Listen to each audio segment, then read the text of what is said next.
Ta-da!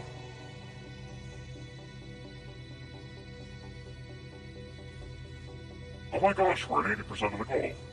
Nice. I knew it was 16, but I didn't. Math tutor didn't realize that 16 out of 20 was 80%. That is just arithmetic, though. Okay. I'm back. Little late. Sorry about that. I was working on an actual, tutoring question that someone asked. They sent me back their work, and I realized, wait, there's something that I didn't explain. So, I, sent them, a little correction thingy that they could use.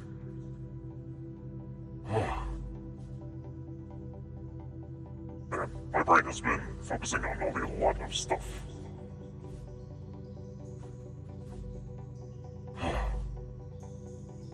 Like, I really used the Friday to smash my head against my keyboard. And I think I figured some stuff out. So, I might actually be able to prove why you can say 3 plus 2 equals 2 plus 3.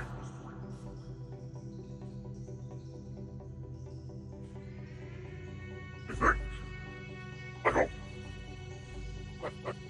And once I do that, I'm gonna reward myself by playing the game that will give me nightmares. I forgot just how scary this game was. And I feel like such a baby because I used to be able to play this game by myself in the dark. Not anymore. So hopefully someone will be in the chat to watch and to make me, not wanna just turn everything off. Okay. So without further ado, time for me to actually, cough up the goods. So let's prove why 3 plus 2 equals 2 plus 3. And we're going to do it to the soundtrack of Warhammer 40K Inquisitor Martyr. Yeah. Because there's nothing better than, grimdark, horribleness. We're trying to do math. Really. Okay. So.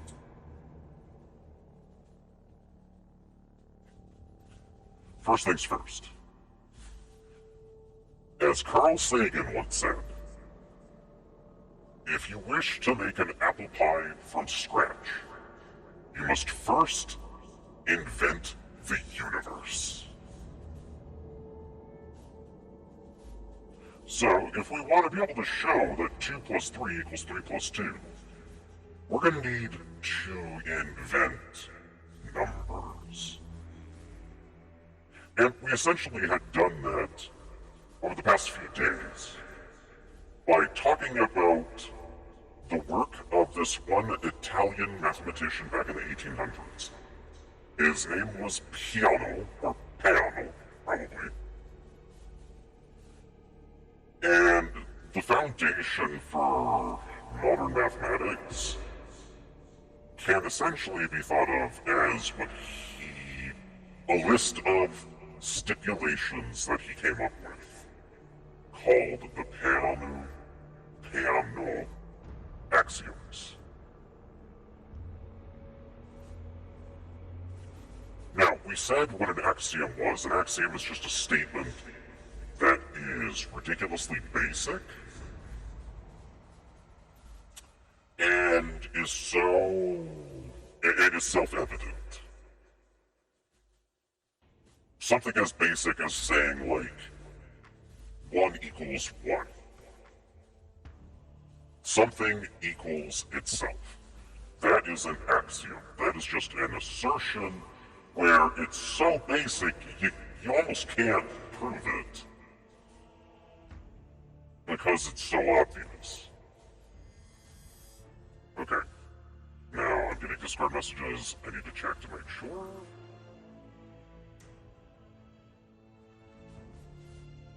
No, it's the person I was helping with.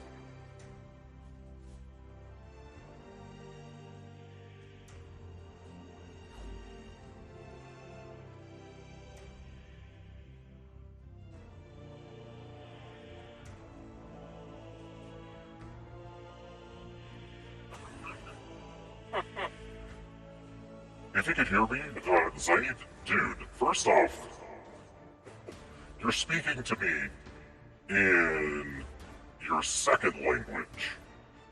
So that's already impressive enough, considering that I only know one.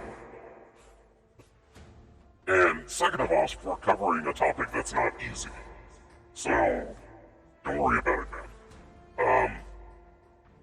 I'll actually walk you through this in another text document thingy so that you don't have to be up or have to wait for a VOD to get the solution. So, yeah, I'll walk you through this later. Okay. So, what are the Peano? What are the Peano axioms? That's... I'm not gonna do that. Okay. What are the Peano axioms?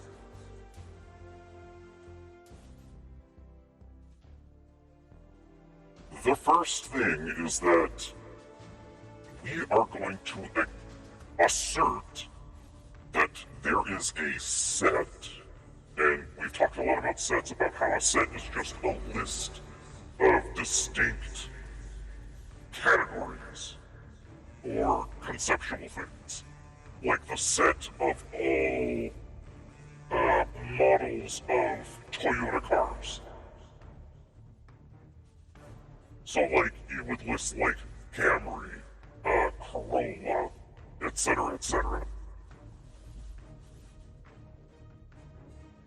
For the Peano axioms, we're going to assert that there is a set where its elements, the things that are being listed, are also sets. So we have a set, but this set is made up of sets.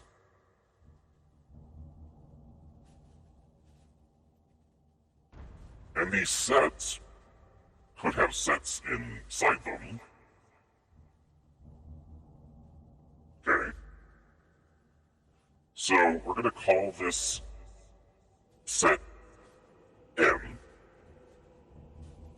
The elements of M can also be sets.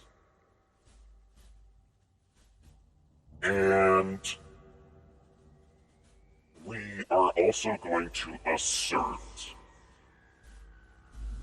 a really important thing, namely what equality is. So we're going to assert that there is such a thing as equality. And what does it mean? Well, first off,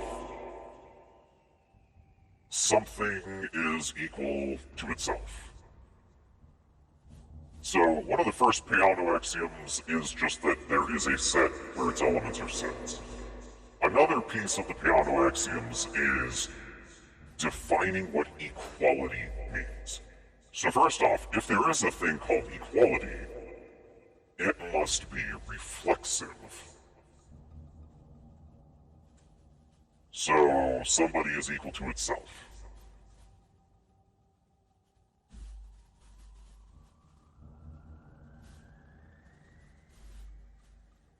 Yeah, okay. I was just making sure I got the term right. The next thing is that if you say that something equals something else, so if x equals y, then y equals x. So, note that we're being stupidly cautious here when we're pretending that the equal sign has never been used in something we're just now inventing, and we're trying to be very clear on what the heck it means. The order in which you write stuff with a symbol matters. And if it doesn't matter, you have to explicitly say that the order that you write stuff doesn't really matter. Think about addition. Like, we're going to be explaining why 2 plus 3 is the same thing as 3 plus 2. We're going to explain why that is. But note that the numbers and then the symbol for the operation you're going to do, it doesn't matter which number you put in front and which number you put behind the plus sign. But there is another very basic operation you learn, hopefully in elementary school, where you can't just flip these numbers around and have it equal the same thing. Subtraction. So if I have 2 minus 3, that is not the same thing as 3 minus 2. I cannot just switch positions of these numbers. That's not allowed. Because the thing is, 2 minus 3 is -1, while 3 minus 2 is +1. So, the order in which you write the numbers in front and behind of a minus sign actually matters. With addition, it doesn't. Part of showing why you can swap the order of the numbers in front and behind of a plus sign depends on our definition of equality. And so that's why we have to be so careful that not only do we have to say, well, somebody is equal to itself, we also have to say that if somebody equals something else, then something else equals something. So, it might look like we are being overly cautious, but this is what you have to do if you're going to invent a new operation or a new idea. You just have to be super specific about what the heck this thing is and what it does and how to read it. Okay. So far, all we're doing is we're giving definitions. Okay, now, we talked about the reflexive property of equality. That's somebody equals itself. Excuse me. This thing that we defined right after this is called symmetry. So, equality is symmetric.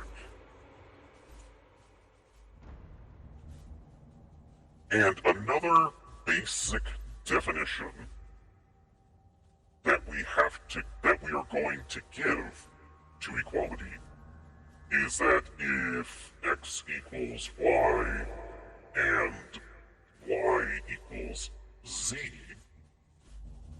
then x equals z. There's a link here between these two different equal sign statements.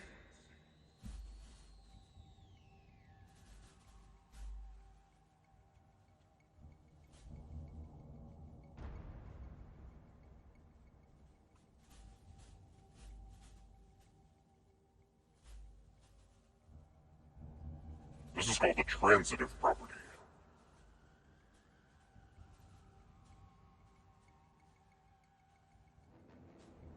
So far with the Peano axioms that are building the basis for math, we have asserted that there is a set whose elements are sets, and that there is an equality relationship between the elements of this set. So when I say x, or y, or z, what I mean is that x, y, and z are all elements of our set. This notation that I just wrote down, x, y, z, and then the Greek letter, I think that's the Greek letter epsilon, I think. Could also be the Greek letter eta, x, comma y, comma z, comma e-looking thing n just means that x or y are, well, x, y, and z are all things that are being listed by n. Just like how a Camry and a Corolla are elements of the set of all Toyota cars.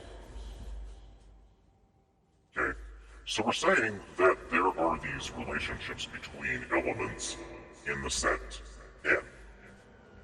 Number one, an element is equal to itself. Number two, if two elements equal each other. So like if you say element x is equal to element y, then that also means that element y is equal to element x. And we also establish a transitive property which says that if element x equals element y and element y equals element z, then I can put these things together and then logically conclude that element x is equal to element z. So those are the first couple parts of the Peano axioms. Another piece of the Peano axiom that's very important is asserting that there is an element in the set n, and we'll call this element v just for kicks and giggles, but that there's an element v, and n always has this element v. Now, there's going to be some special stuff about the element v that we're going to talk about, but that will be in the next, 30 seconds to a minute. So, we assert that, again, there is a set n, its elements are also sets. We assert that there's an equivalence relationship between the elements. And then we assert that n always has an element, we're calling it v, and that this v element has special properties that we'll get into in a sec. Another thing that we're going to assert is that there is a function, and again, we've talked about functions. Functions are like machines where you give them inputs, and then they give you outputs. So like for those of you who've already taken some algebra, like a function would be like, hey, f of x equals x squared plus 2x plus 1. So you give it an input, so we'll put in like 5. The function does its job on the input. So you get 25 plus 10 plus 1. And so you get 36. Okay. So that's your output from the machine. More generally, a function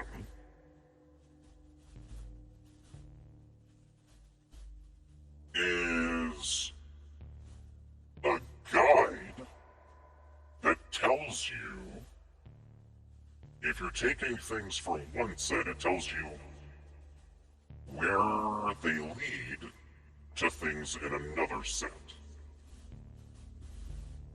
So,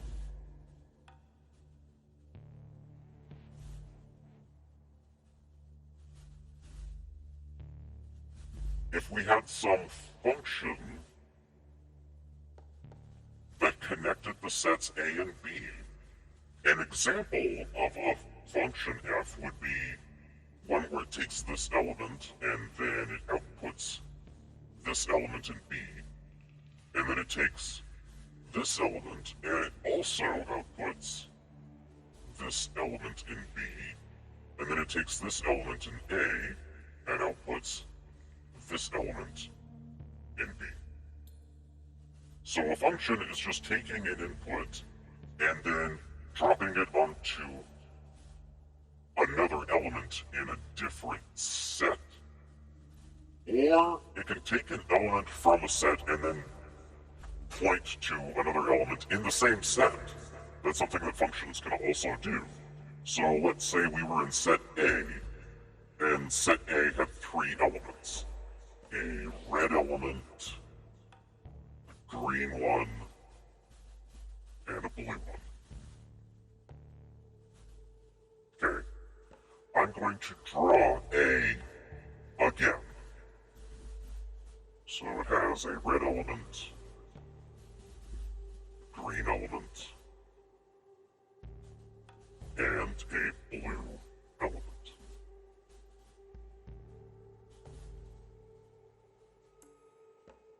So, let's say I have some function, and I'm going to define it as a function that takes red and gives you green. It takes green and it gives you blue, and it takes blue and it gives you red.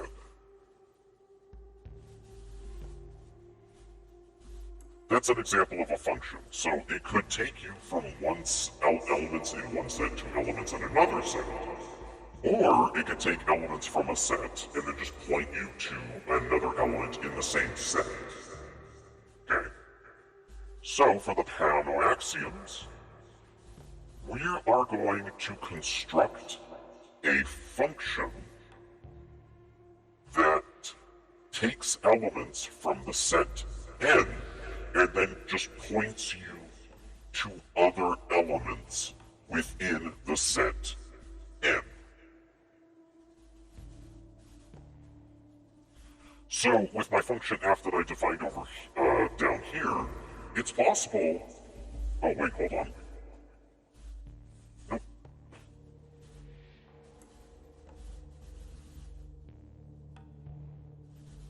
Oh...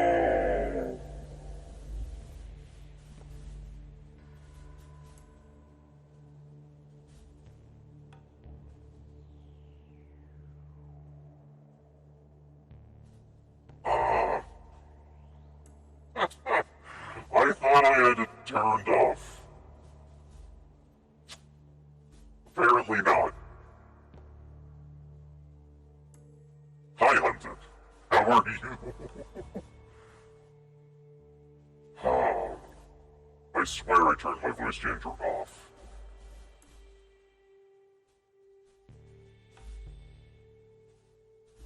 But I was wrong.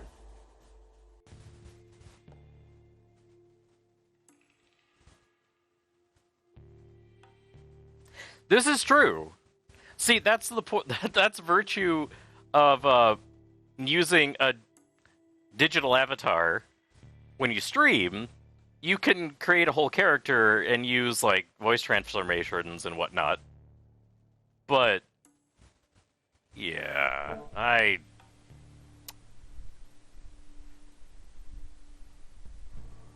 Oh yeah, no, I wasn't intending that. No.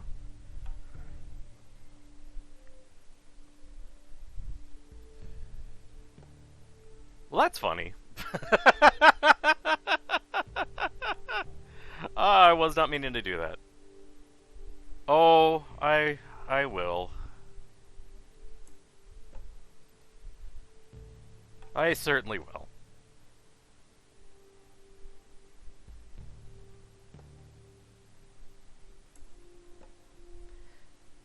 Yeah, it's kind of hard to embarrass me anymore. I've lived long enough, my life has already been a joke enough that it's like, I don't have anything more to lose. Okay. Enough with the depressing. Okay, so we're going to define a set. We're going to define a function. Oh, I'm not going to delete this VOD. It's going to go up on my YouTube channel, so it'll be preserved for posterity.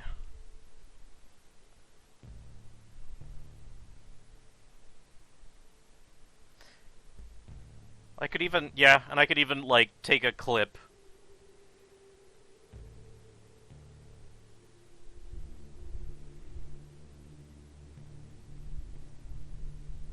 Ah. Barotrauma. Alright, I'll look that up. Okay. So, back to what I was saying. We're going to define a function s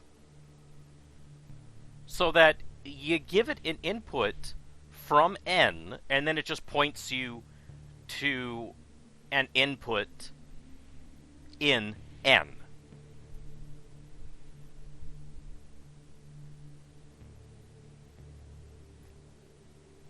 But we're going to put some limitations on to how this function is going to work.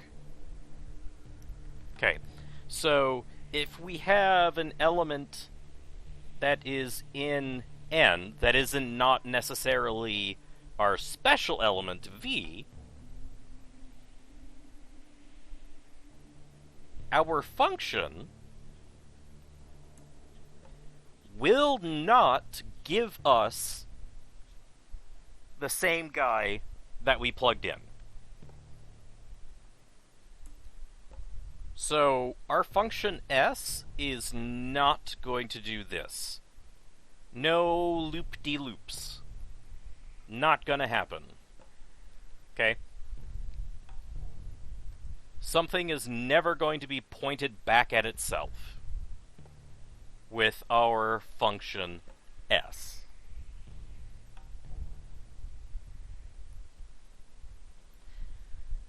So that means that when our function takes an input, it must give a different output. It can't just give us the same thing that we put in. So we don't really have a name for what that thing would be, so we'll just call it s of x for now. But this is essentially what it will do. It will just take an input and point you to some different element. And that different element will still be in our set n. Our s function is not going to point us to some different set. Okay? So our s function isn't going to do loop-de-loops, and it's only going to point to stuff that's still inside n.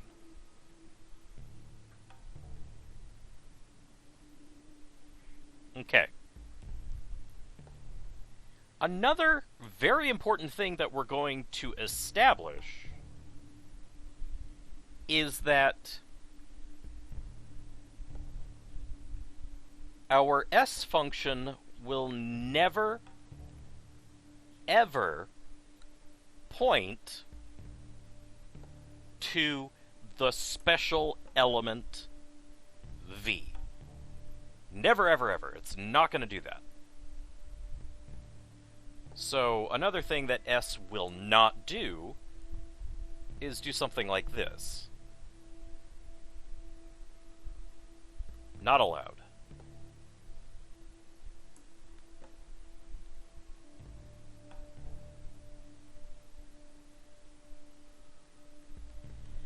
So no matter what you put into the s function, it's never going to give you the same thing that you put in, and it will never point you to the special element that we have called v.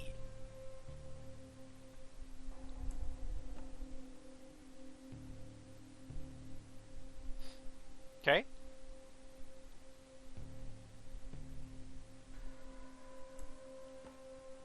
And let me see here. Hold on. Yes. Okay. So, now, this first thing that I said, right here,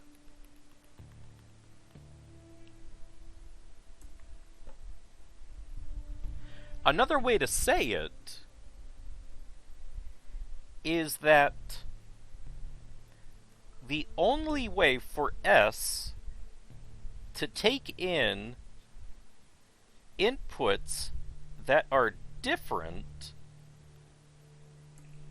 and give you the same ending location is if the inputs actually were the same and they weren't different.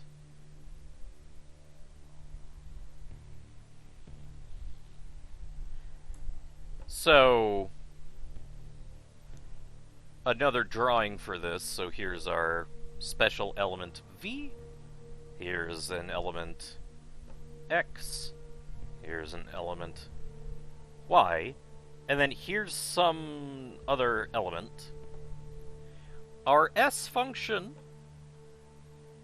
is not going to point to the same thing for two different starting inputs. That's not okay. It will not... Oops. It will not do that. The only way for this to happen, when you give it two inputs and they end at the same output, is if the two inputs really were just the same thing and you just gave them two different names. So, like, in mathematics that we already know, so this is like, use an example that you're already familiar with to help you understand this more basic thing. The number 1 has multiple ways of being written. You could call it 1, or you could call it 1 minus 0, or you could call it negative 1, or you could call it 27 divided by 27. You know, there's a bunch of different ways you could write the number 1. But really, they're all still the same number. They're all still the same ultimate value. So, like, if I had a function where it was x plus 5, if I plugged in 1 minus 0,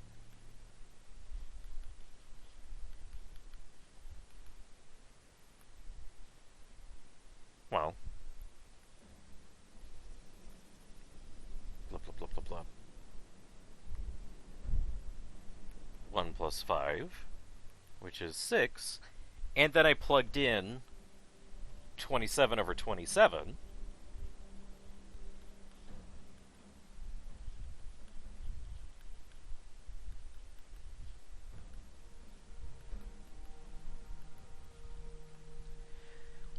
we already know that the only way that we would be getting the same... Well, not the only way, but for this example, the only way that we would get the same output is if our inputs were the same. Now, yes, there are functions where you can put in different inputs and get the same output.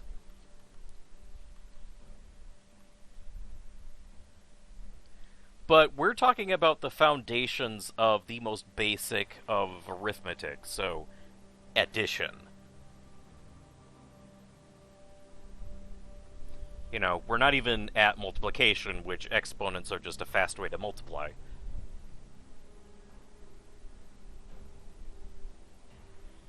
So, with our function s, if our function s takes inputs and points to the same output, then your inputs were identical. They were the same place.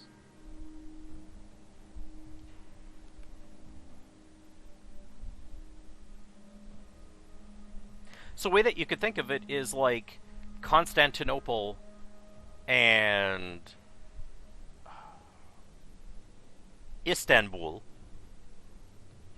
are the same place. They just are two different names for the same place. Constantinople is its ancient name. Istanbul is the city's current name.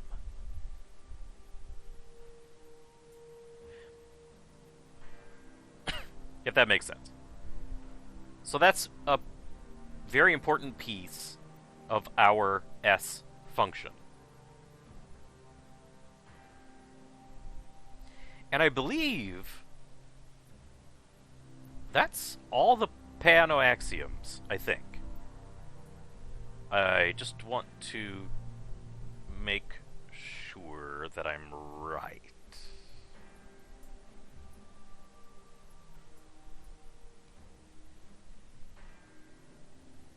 Yep. Ah, yes. Okay. Now, there's one more thing that we have to say to finish up our Peano axioms so that we have invented the natural numbers or the counting numbers. 0, 1, 2, 3, 4, 5, 6, yada, yada, yada.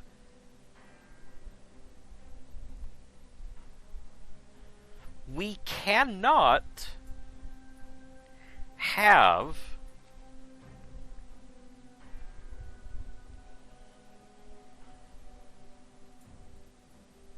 elements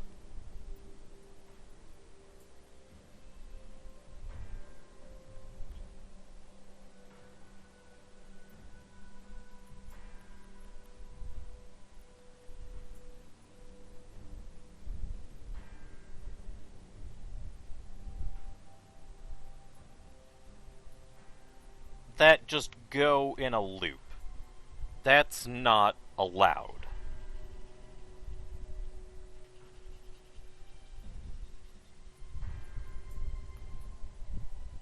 So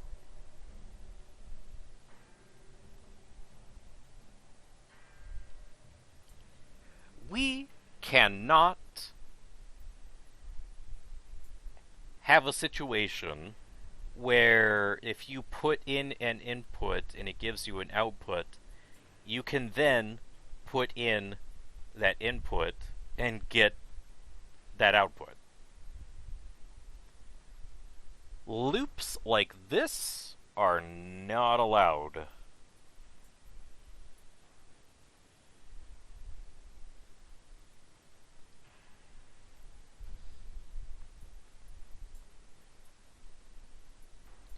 The way that you formally say that you can't have self-referential, well, not self-referential loops, but loops that are closed,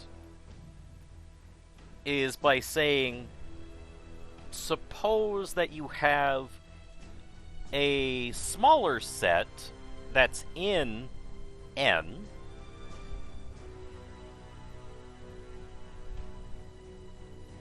it has your special element V, and for any element that is in your little subset, the successor is also in this subset.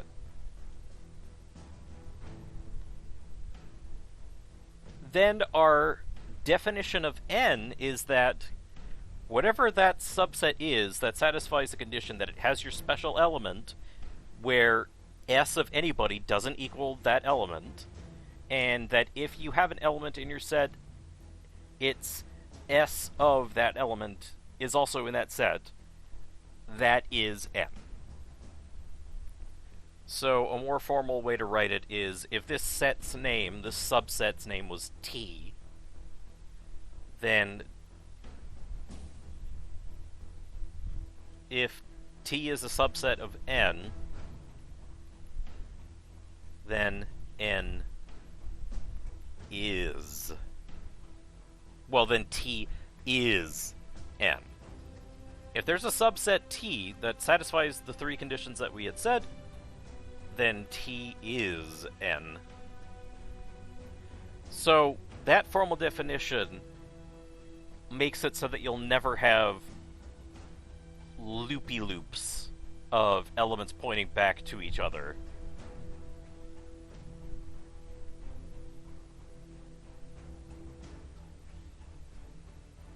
So, with the Peano axioms, what does this look like then?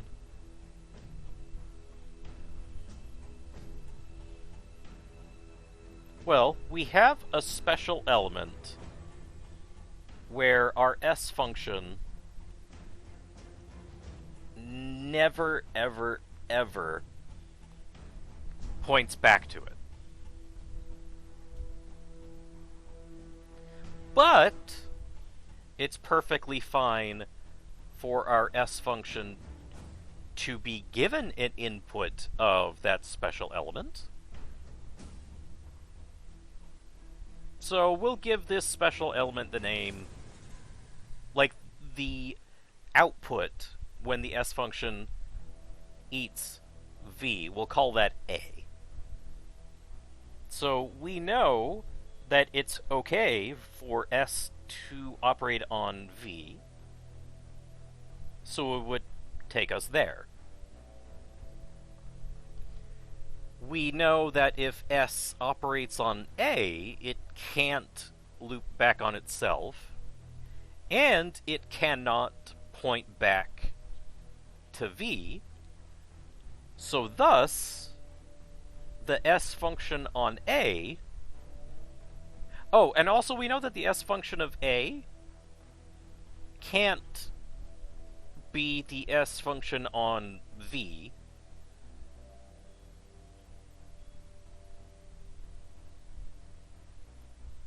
unless A is the same as V.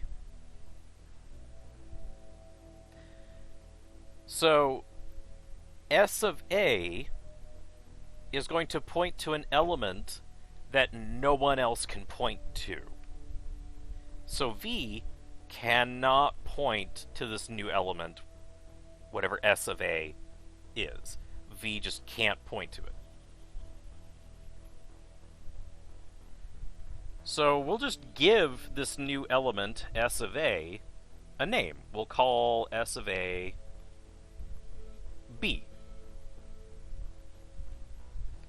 If we have S of B, we know that S of B cannot point all the way back to that special element V.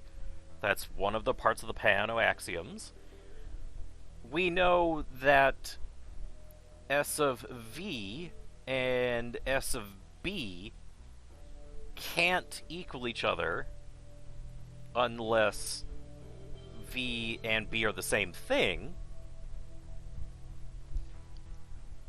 We also know that S of A can't equal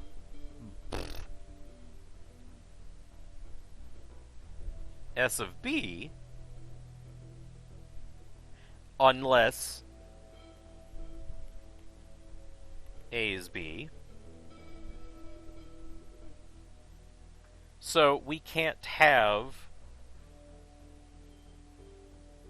the S function of B having anyone else pointing to this new element.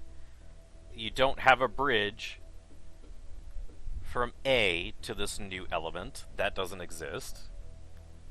And you don't have a bridge from V to that element. That doesn't exist. There's only the S function, and the S function of B is the only way to get to this new island, this new element in our set N. So, we know that S of B will have to be a brand new thing. We'll call it C.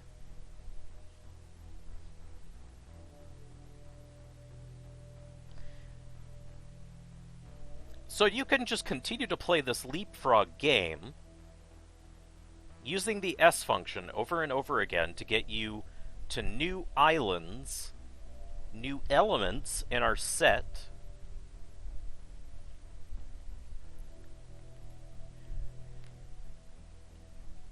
And that there appears to be an order to the elements in our set. Element V has to be the very first one, because our S function can never point to V. So there's never an arrow pointing to V. There is only an arrow pointing from V, And there's only one arrow pointing from V, and that is to A. A has only one arrow pointing to it. It's the one from V. And there's only one arrow pointing away from A. That's the arrow that is going from A to B.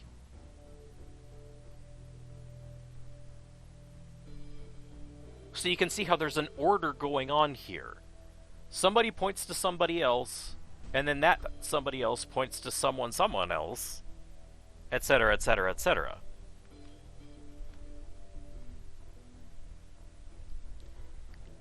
And really, all of these new elements, you could just write in terms of how many S functions had to be used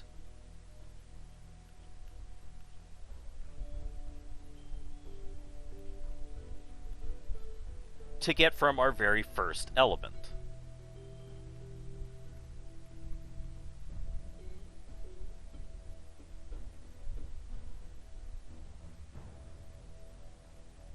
Yes, okay. And then this guy would be S of S of S of S of V, close, close, cool. And so on and so on. So to get to element A, you had to use the S function once from V. The element B needed to have two S functions happen to get from V to B. To get to element C, you had to have three S functions, etc., etc. These are our natural numbers.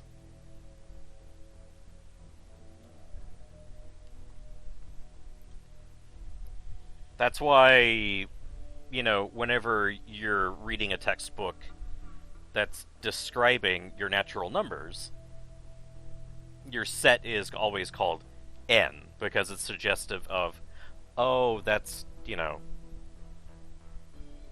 natural numbers. So our special element, where no one could point back to it, with our S function, that's the number 0. The number that the S function points to when you put in 0 is 1. The number that is pointed to when you input 1 is 2, etc., etc. So with the Peano axioms, we have defined what, in heaven's name, the natural numbers are. They are elements of a set. Those elements are also sets. And they have an equivalence relation between the elements. And they have this S function. And so now we can reveal the name of that function. It's called the successor function. 0 for the natural numbers it can never be a successor to any other number, because that would be a negative number. Negative numbers aren't natural numbers, they're integers. Okay. So 0 doesn't have a success. 0 can never be a successor of anyone else. The successor of 0 is 1. The successor of 1 is 2, etc., etc. So, with our Peano axioms, we have created the natural numbers. Okay. Now, there was another mathematician named von Neumann. I'm actually going to look up his name. He was a physicist as well. Von Neumann.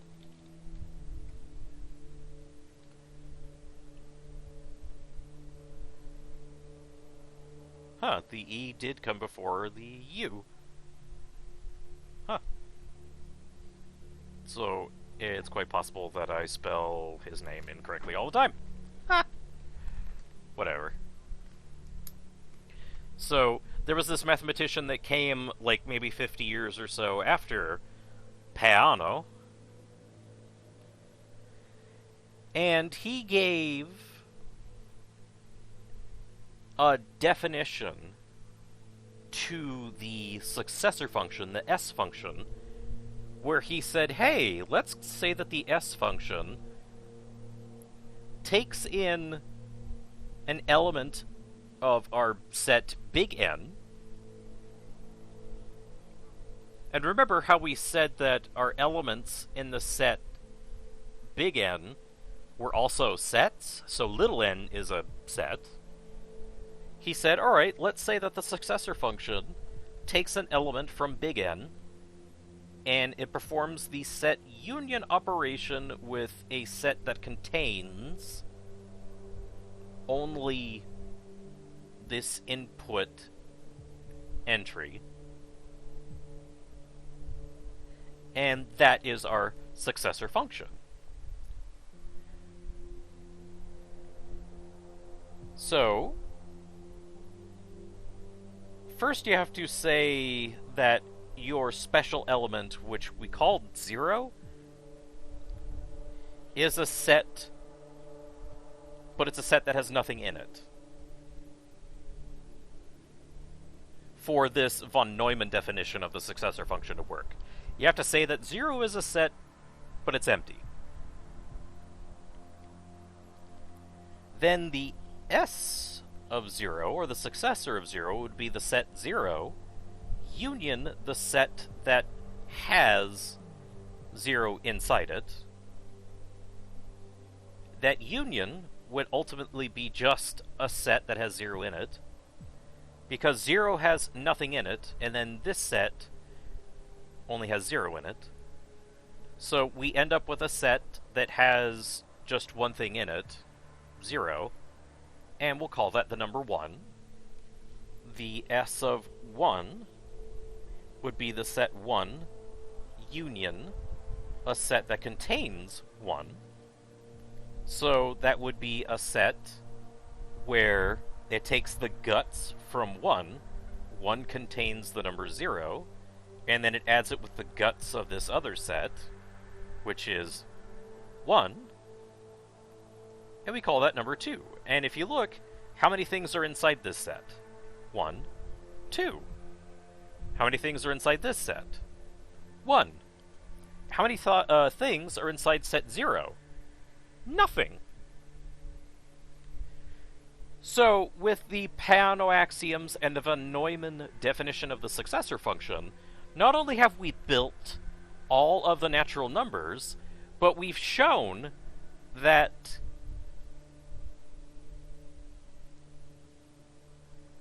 really the foundational thing that makes up all the numbers, the building block of all numbers, is the notion that nothing is something.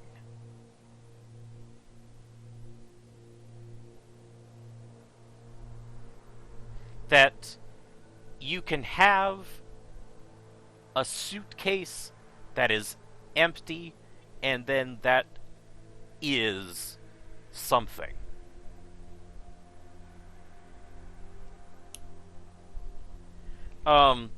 Now, a lot of my explanations that I'm giving right now are coming from not just like wiki articles and textbooks and whatnot, but especially from this series of YouTube videos by PBS Digital Studios, so public broadcasting station, so like the same public TV channel that used to give us Sesame Street. So I'm using explanations from PBS Digital Studios, and specifically from their channel, PBS Infinite Series.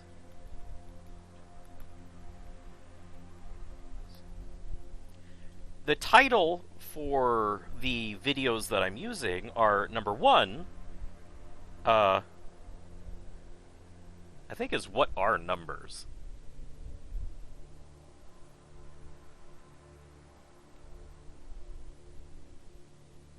No, okay. So, the very first one is what does it mean to be a number? It mean to be a number. And then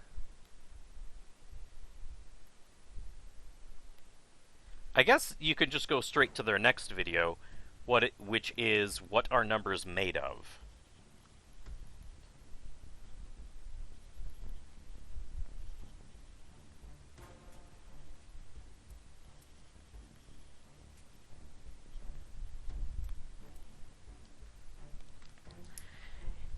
It describes the Peano axioms and the von Neumann successor function really well.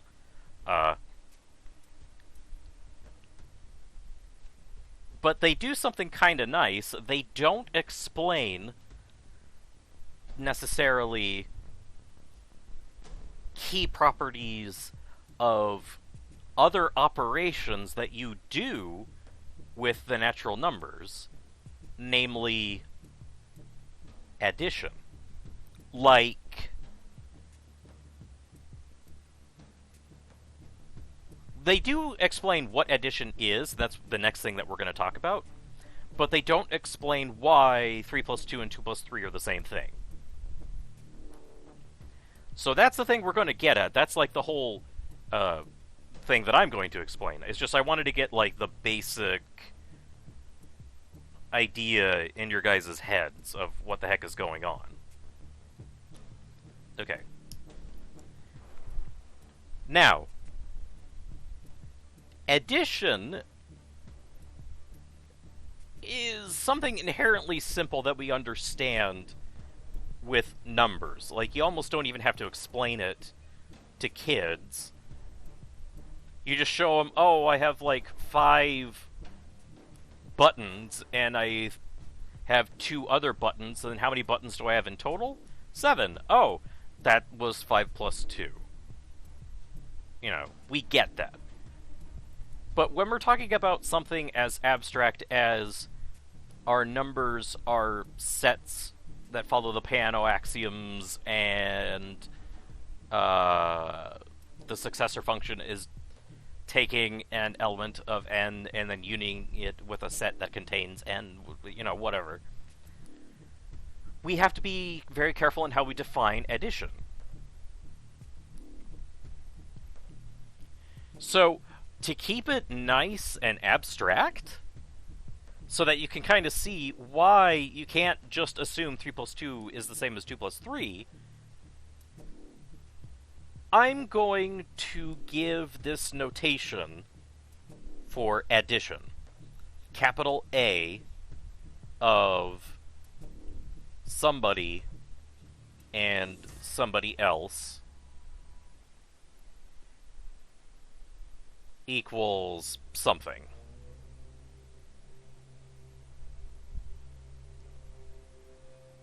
So we're still dealing with our set n. Our set n has our special element where it can't be the successor of anyone else. No arrows point back to this element. And we have an element A, we have an element B, and we have some element C. Our addition function will take an element with a second element and then point to a third element.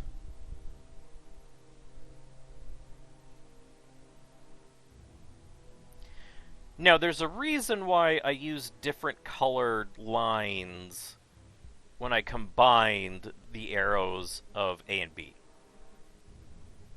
Because the order in which you put in your elements very well may matter. We don't know if they don't matter. Because remember when I gave you the example 2 minus 3 is not the same as 3 minus 2? You know, I could make this a difference function where I have two things. The difference of 2 and 3 is not the same as the difference of 3 and 2. You can't just swap these numbers around the subtraction sign. So, we can't assume that with our quote-unquote addition function that we could swap the positions of A and B. So that's why in the drawing I gave A a red line and B a green line.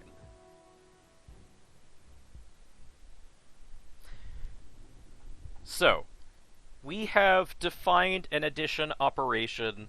It takes two elements from our set N, and then it points to some third element.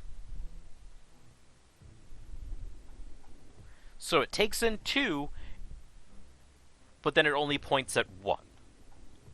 Our S function took in one thing, and then pointed to one thing. Our addition function takes two things, and then points at one thing. And again, we already know what addition is, so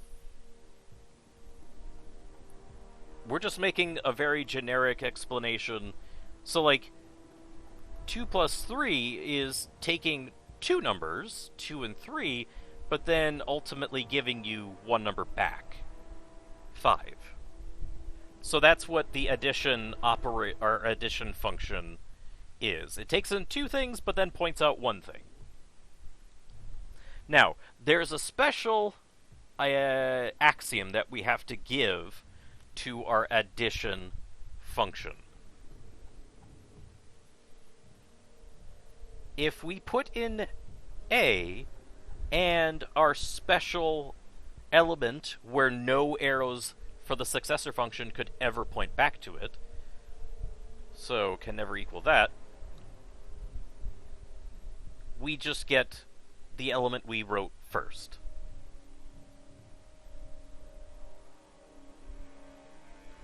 So if I wrote our set N, I wrote our special element where no S arrows can point back to it, and I wrote our A, putting in A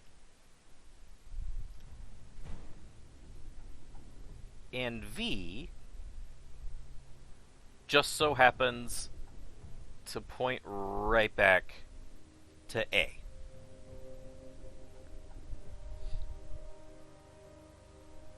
So, V, if you put it in the second slot, right here, makes the addition function just point to the element that you put in first. Okay. And again, we already know essentially what this is for numbers. It's 2 plus 0 is 2. So it's adding by 0. That is the additive identity. It means that there's an element in our set where if we add anybody by it, nothing happens. We're not going to be pointing to some new thing.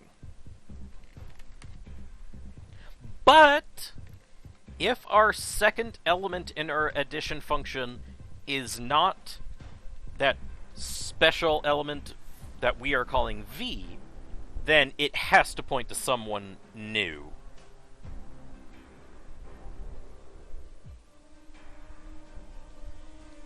And now here comes another very big just axiom. We have to just assert that this is the case, that this is true.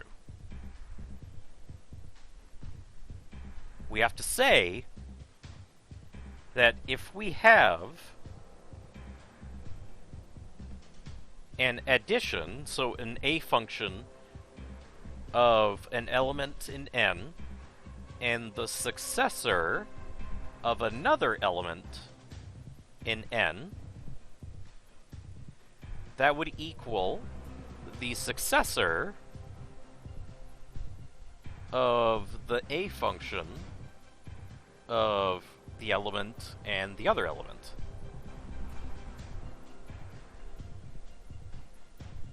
So this is just an assertion.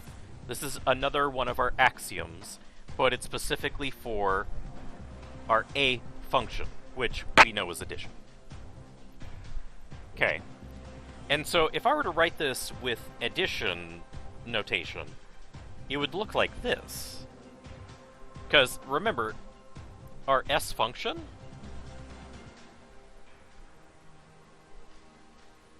so like if I put S of 3, we know that the successor of 3 is defined as 4.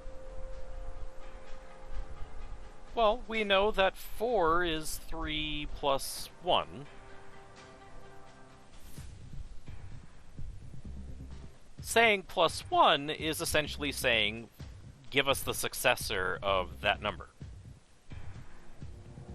Okay. So I'm going to translate this axiom right here into plus sign notation. So it would be little a plus b's successor, so the number that comes after b. This is the same as if you just had a added to b in the first place, plus 1.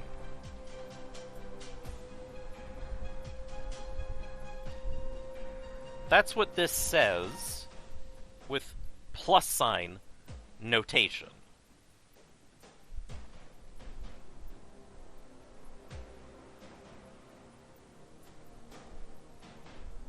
But I want to keep this nice and abstract so that you don't just think about numbers. Okay. So, I have this assertion, I have this axiom.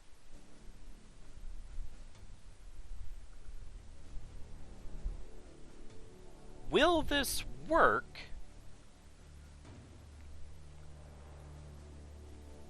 if I say this? Will this be true?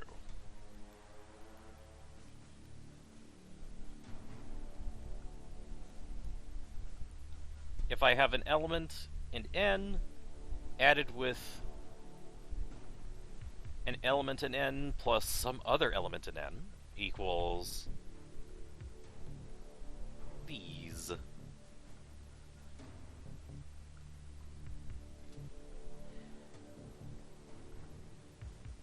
So, we asserted that if we take just any element in N and then add it with the successor of another element, it's the same as if we had just added these two things and found its successor.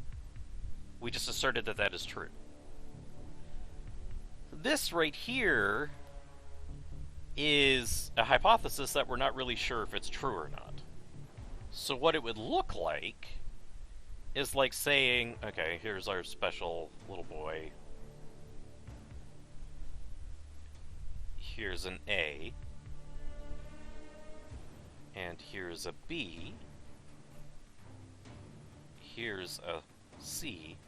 And then here is A, B, plus C.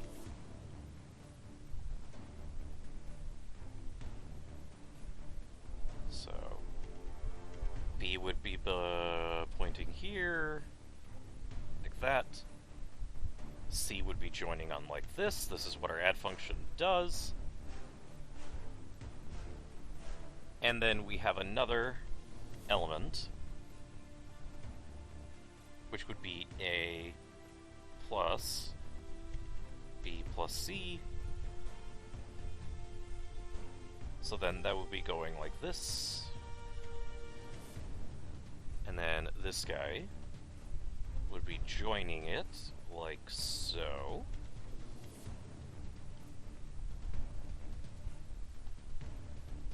That's the right-hand side of our equal sign, right-hand side.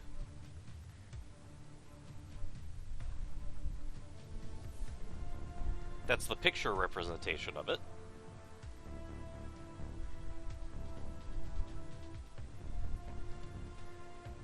So then this guy's picture representation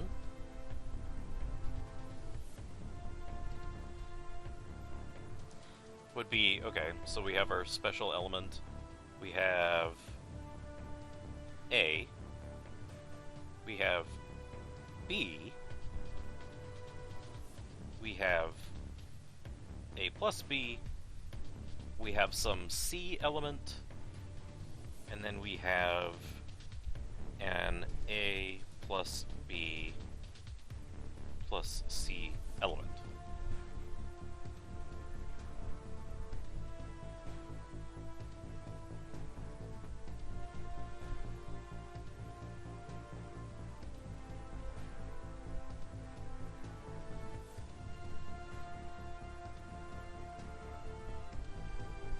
Okay. So, I didn't draw these things very nicely, so sue me, I'm not an artist. This is the left-hand side.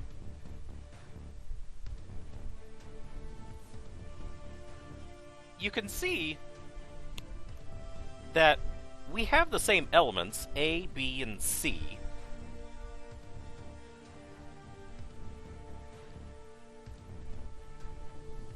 The element A plus B exists in my first drawing. It's just I'm not using it as a pathway to get to my end result, which is A plus B plus C. And in here, the element B plus C exists in my set, but I'm not using it to get to my end result down here.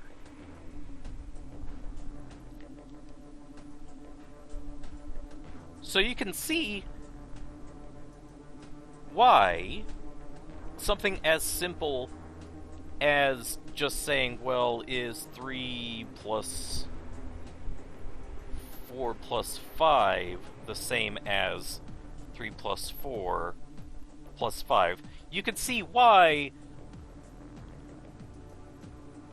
saying that these two things really are the same thing can be tricky.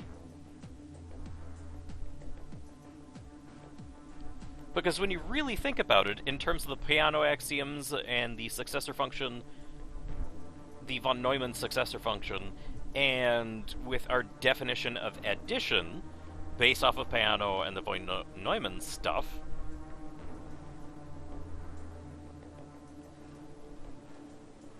you can see that you can't just assume that you can just group things in your addition willy-nilly and everything will end up fine. So this is where we have to use a spiffy little proof technique called the method of induction.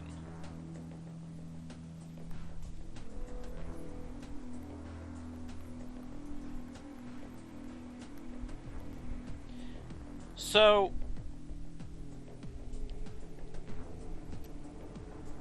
we can use the method of induction to say that, to actually prove that there is no largest natural number. So this is just an example of how the method of induction works, and then we'll show how it works with addition. But for right now, this is just saying that our list of natural numbers, 0, 1, 2, 3, never ends. There is no such thing as a number at the end of this list. The list of natural numbers is endless. Thus, it is infinitely big. It has an infinite number of numbers in it. Okay? But how do you prove that? You use the method of induction. So the method of induction, it says, okay, number one, prove a base case.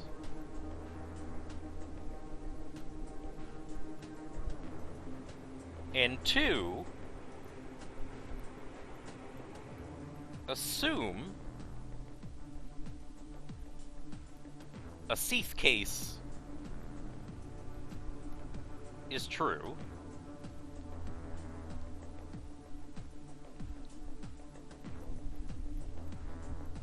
If you can prove the C+1 case using the Cth case, then you know it's true for all cases. So, for method of induction, so, how do we know that we can have an infinite number of natural numbers? We could use it, we can do this with the Peano axioms and the von Neumann successor function. So, if I give you a number, well, if you give me a number, then I can give you a number that comes after it by using the successor function.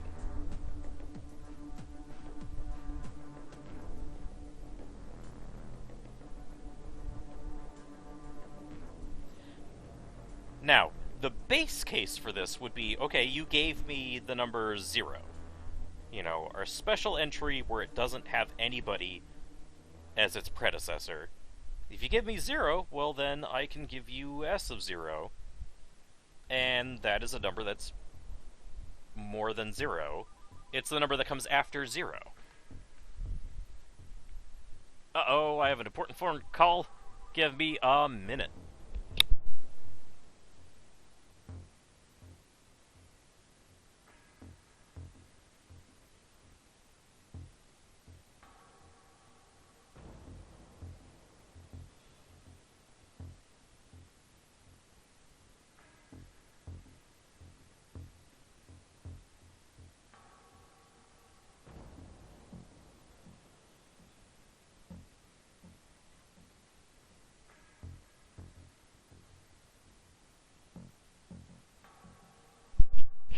Sorry, BRB. I have a very short errand to run, so I'll be right back. Just enjoy the sounds of the lovely soundtrack. I'll be back. And I mean, there's only me here, so it's fine.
I'm back.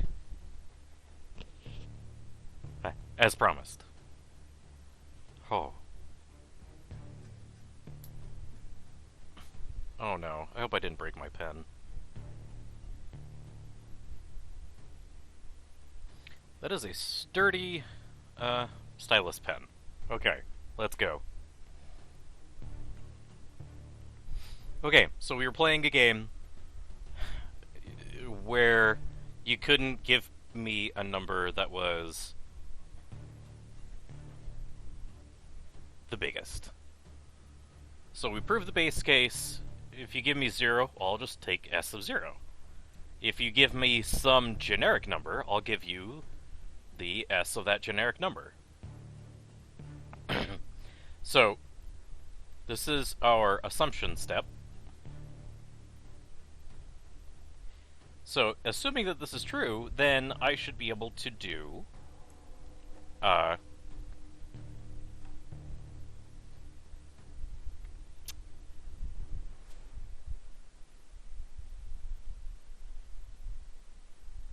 yeah, so if you give me this,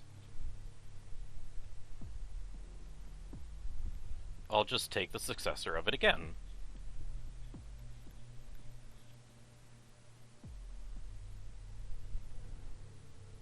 It looks better when you write it with actual addition notation. So, if you give me a 0, then I can just go 0 plus 1, and that's 1. So if you give me some generic number, I can go a plus 1.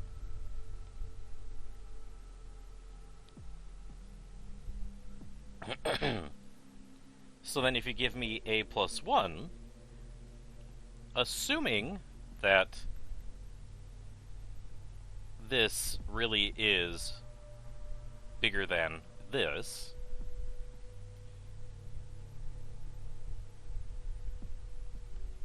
then I can say, well, I'm going to take the number you gave me and then add 1 to it,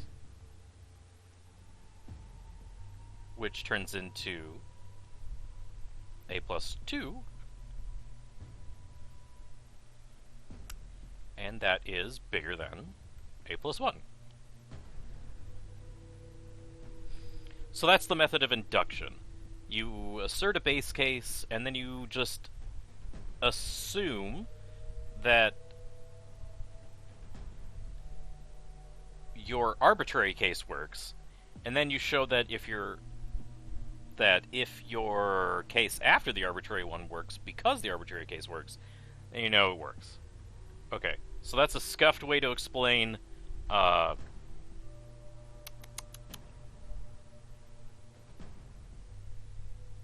method of induction using the fact that there is no end to the natural numbers. Let's now prove association with addition. So, again, we have a base case. This is the addition notation way of saying it. If you want to keep it nice and abstract so you can really understand how crazy this is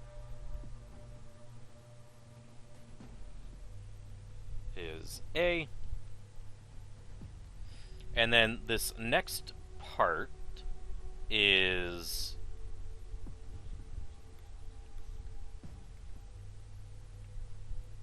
whoops.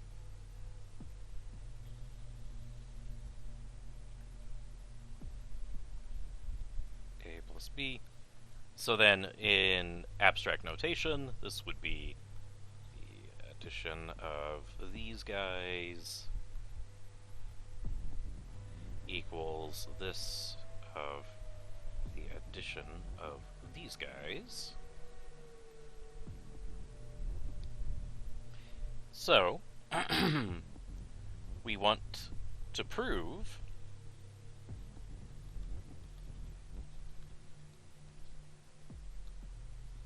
A plus B plus C equals A plus B plus C. And in our wacky notation, we want to prove this. A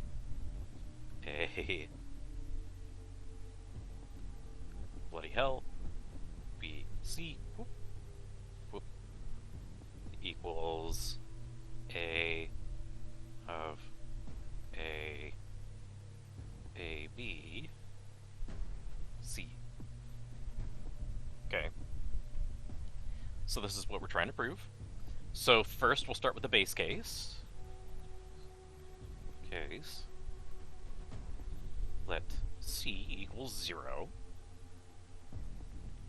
So we get A plus B plus 0. We know that B plus 0... We'll say that this is like axiom 1 for addition, and this is axiom 2 for addition.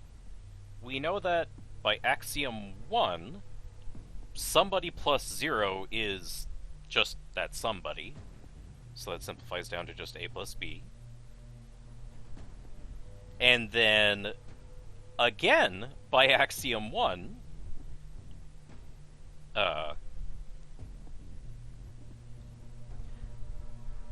assuming that that somebody is A plus B, it's the same thing.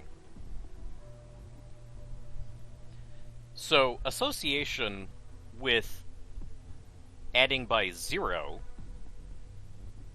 appears to work just fine, but now we have to do the real induction case. So first we're going to assume this is true.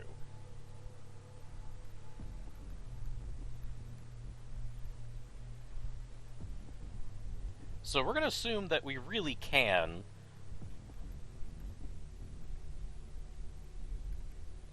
decide to add A and B together before we add with the C.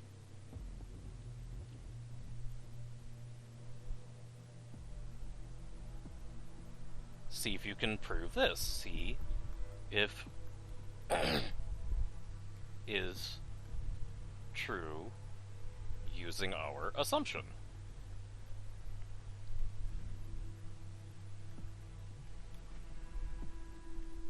So, is this true? A plus B plus the C plus 1 case, C plus 1, equals... Now, one really big thing is that this identity rate, this axiom right here, would look like this in just plain Jane addition notation.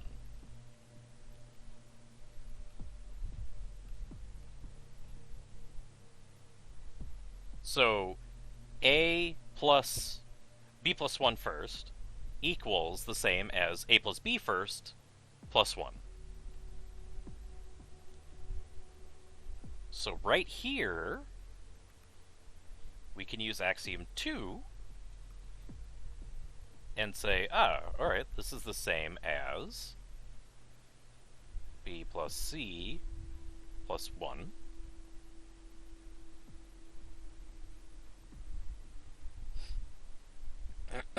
Pardon. And this is just another fun way of saying the successor of B plus C. So we have A plus the successor of B plus C, so then we can use axiom 2 again, and we could say that this is A plus B plus C plus 1. Okay.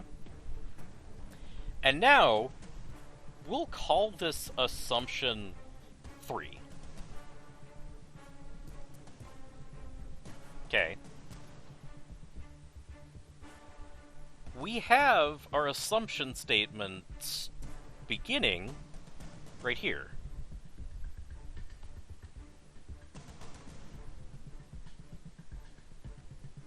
So assuming that this is true, we could replace it with this thing.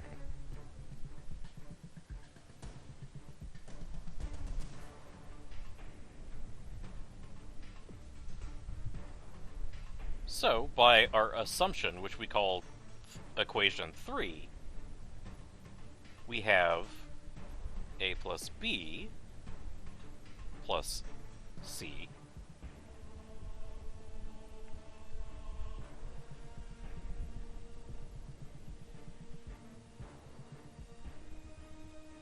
and then plus 1.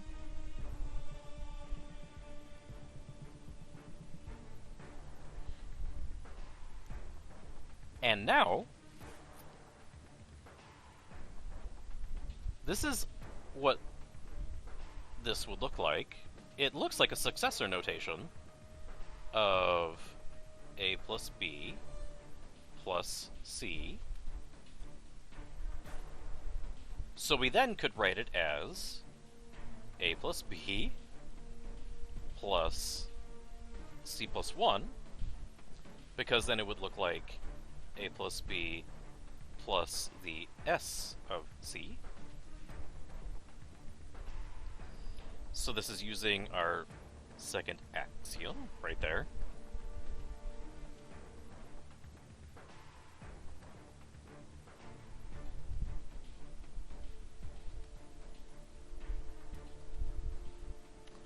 And let me see here.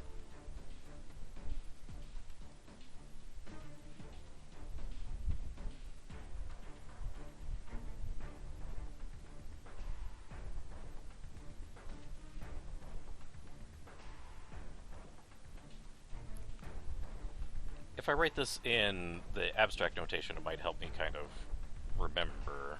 So I want to prove that this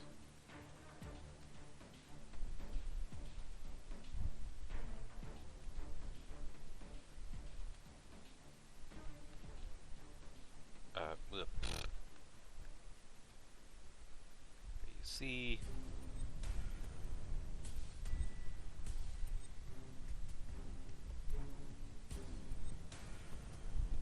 is the same as this.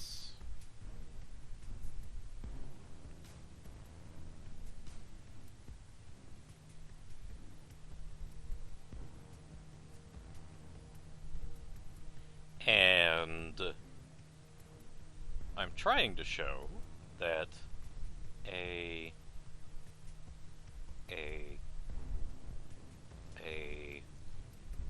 B S of C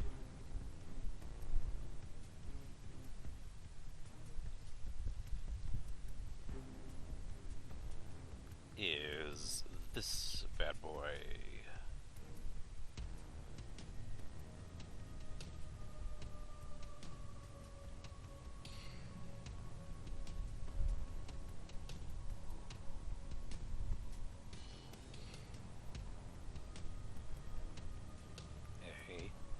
Of AB, and then the S of C.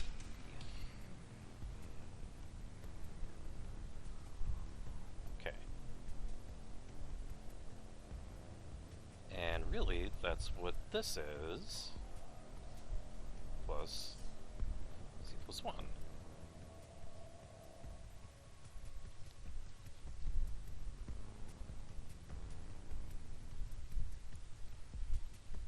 So, starting with A plus B plus C plus 1,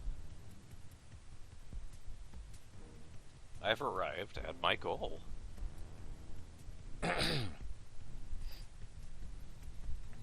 Okay. So that's the method of it in... Haha.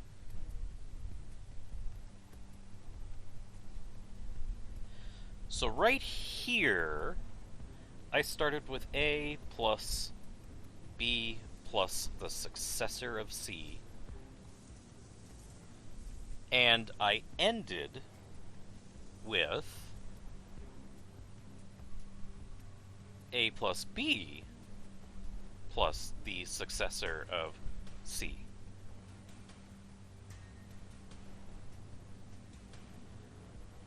So I've shown that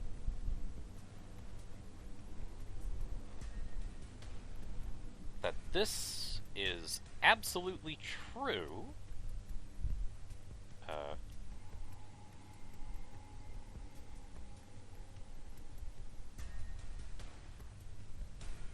When pardon, A plus B plus C equals A plus B plus C.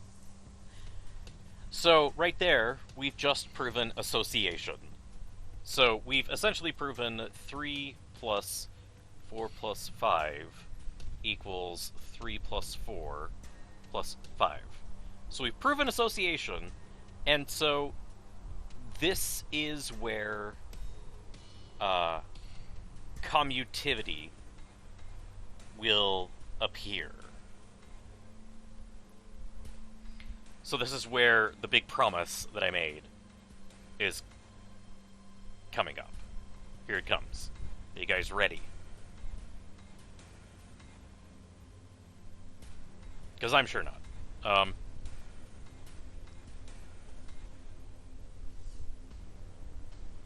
So we want to prove that if you take two numbers and you add them together, it's the exact same as if you swapped them around the equal sign. So using our special addition notation, is this the same as this?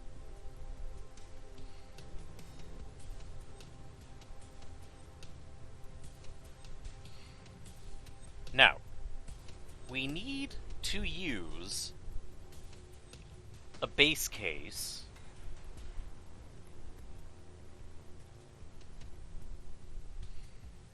so we'll let our k equal 0. So if I have n plus 0, I know that that's the same as n.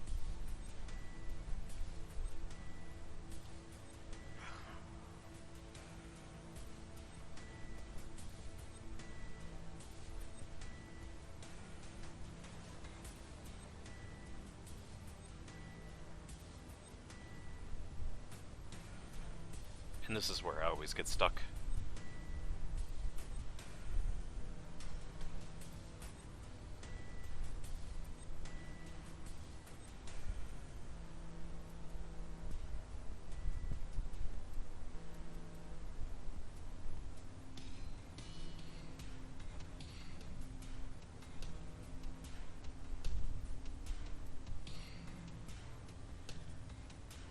Aha!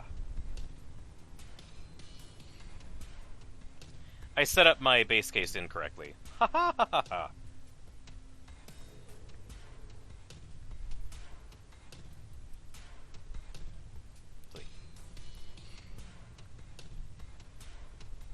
And n equals 0. So this is the true base case. 0 plus 0 equals 0, which is 0 plus 0.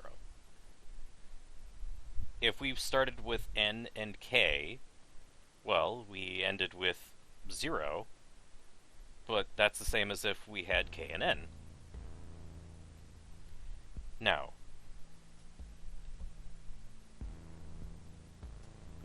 base-ish case,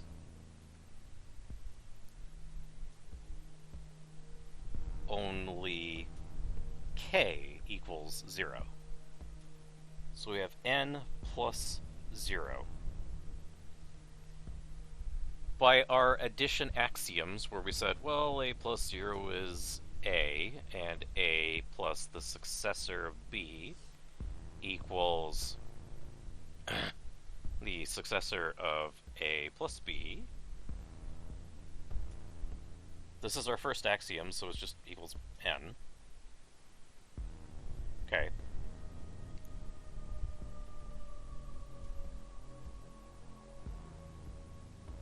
we're going to assume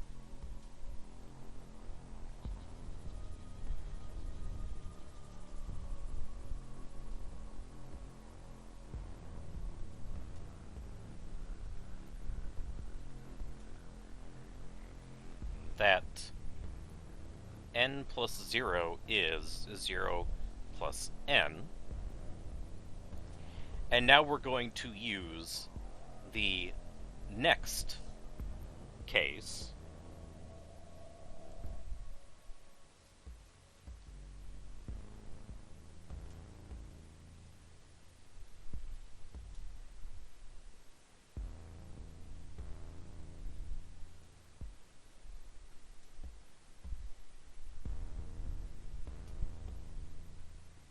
So that's addition.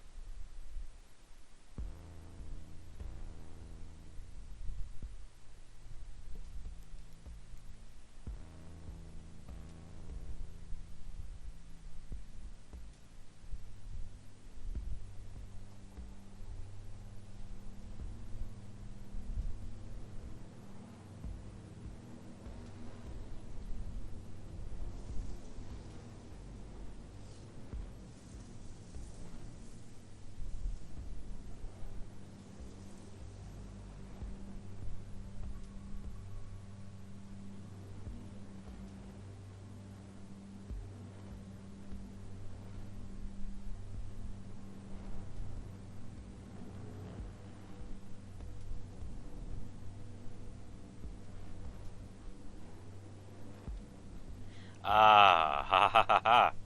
Okay. So file, new, don't save. Okay.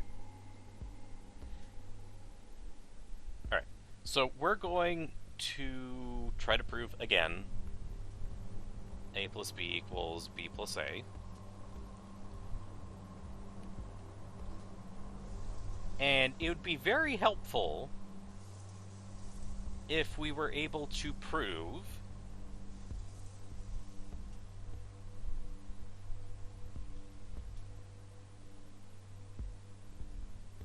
dang it. My mind is really bad at storing information.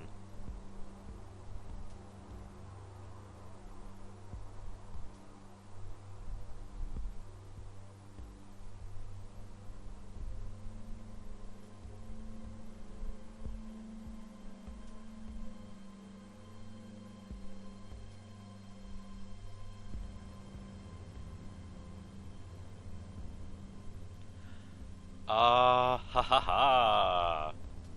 Okay. There was another thing that I had forgotten. Okay. So, we had just asserted that a plus 0 equals a. That was just an axiom.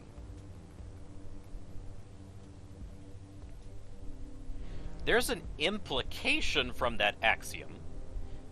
Here's another axiom, by the way. A plus s of b equals s of a plus b. Suppose 0 plus a was also a.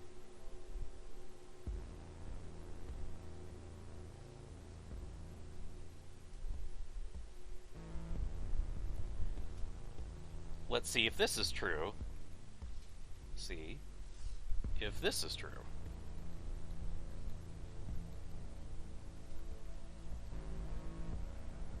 Zero plus the successor of a. So this is axiom 1, this is axiom 2. So using axiom 2, we end up with the successor of a 0 plus a. And this is assumption, so we'll call it assumption 3. So using assumption 3, excuse me, we just say that 0 plus a is a.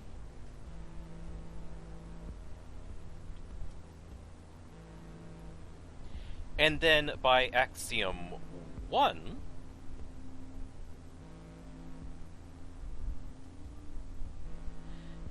we we can say that this is the same as a plus 0 on the inside there.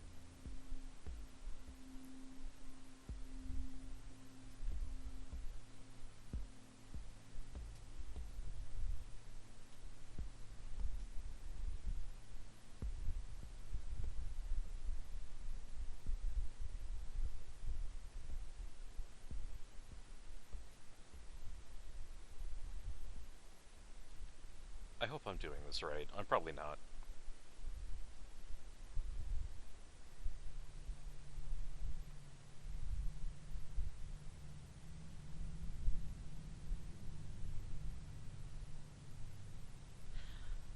Ah, yes.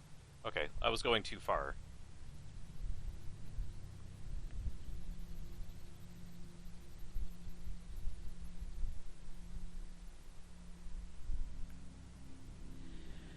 So we were trying to prove that 0 plus somebody equaled that somebody. Using induction, and so we have a 0 plus somebody, and then using our assumption, we're able to show that it really is the case.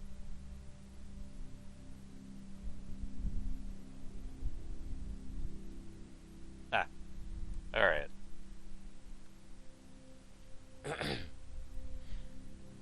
So that was one of the things that was getting me caught up.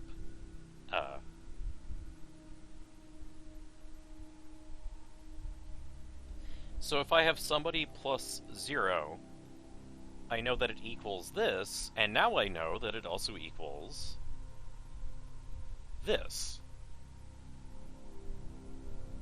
So for the base case, b equals 0, this works just fine. And now, for the case where b equals 1, we could do a plus 1, which is equal to a plus the successor of 0, which is equal to the successor of a plus 0,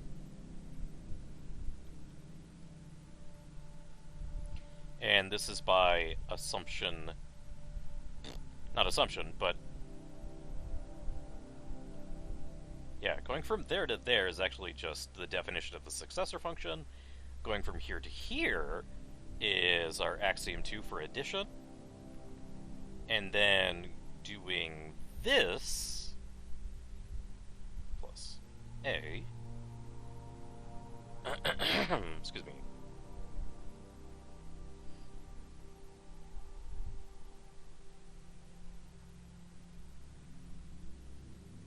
is from 3, which is something that we've actually proven. And then using axiom 2 again, we get 0 plus the successor of a,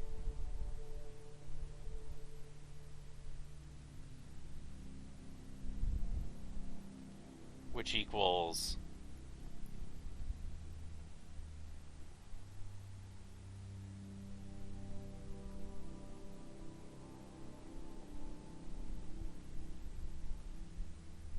zero plus a plus 1. And we've proven associativity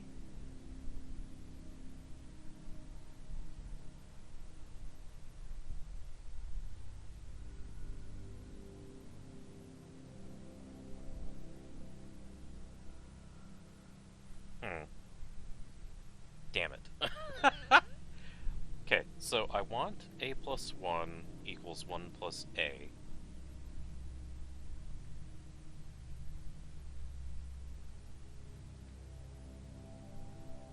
So would I be able to do a plus the successor of 1 equals the successor of 1 plus a? Well, going from here, a plus the successor of 1 is the same as s of a plus 1, and if we assume that this is true, then we can can just swap them like this. And then we can get 1 plus the successor of A.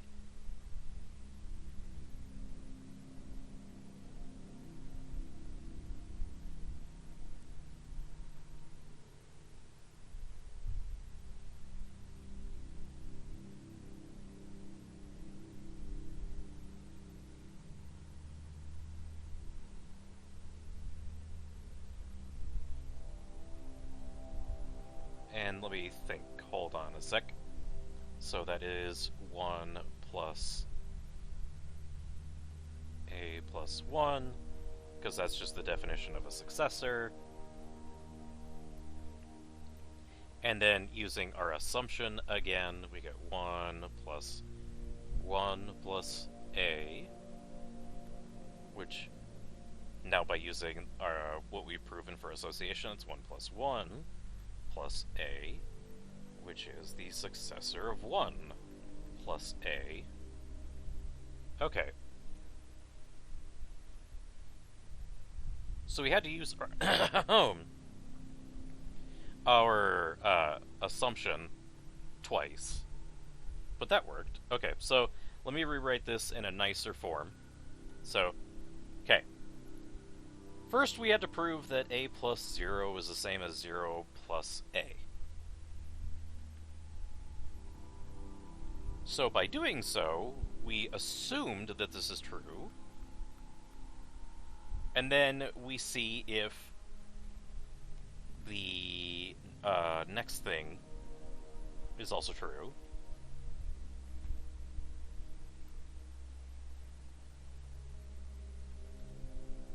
So not just for our random number, but for the number that comes after that random number. We were going to see if this is true. So we get this.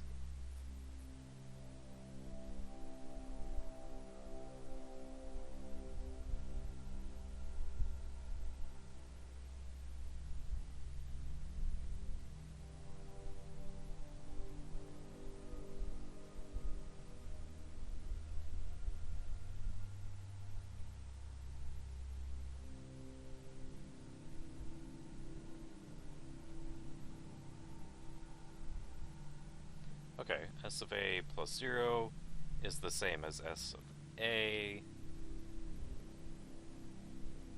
And this is the same as S of A plus 0. And then using our assumption, so this dude is right here. So then we use S of 0 plus A.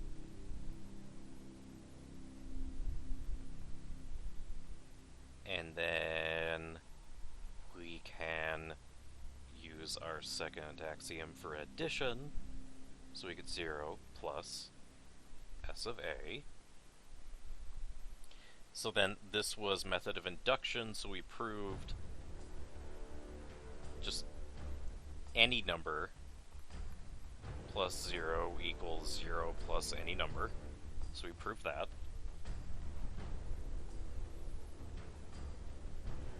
Now we can try to prove A plus 1 equals the same as 1 plus A.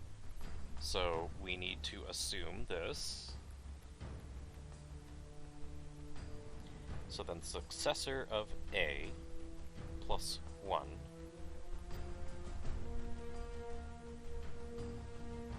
that's the same as the successor of A plus the successor of 0, which equals the successor of A plus 0,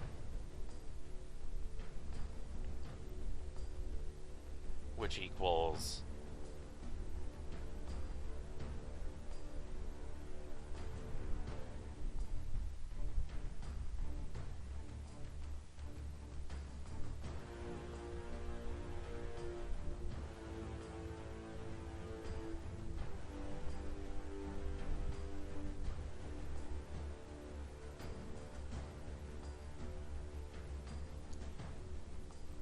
We've proven that we can swap things around with 0. S of A.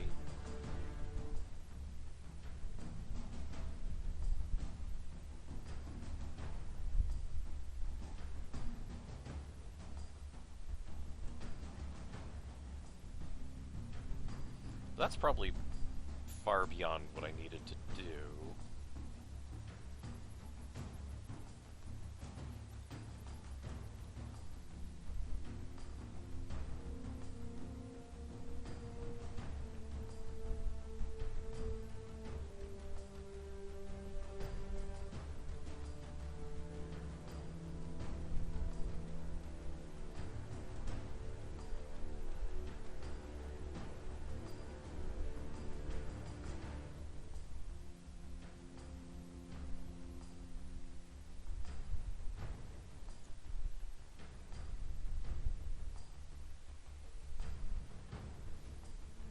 I think part of the problem that I'm having is I'm mixing so many different kinds of notation, which is a little bit of a problem.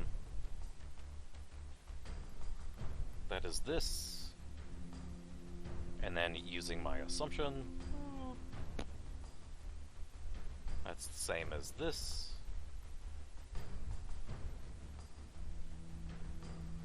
Plus 1, and we've already proven that dissociativity is a thing that works.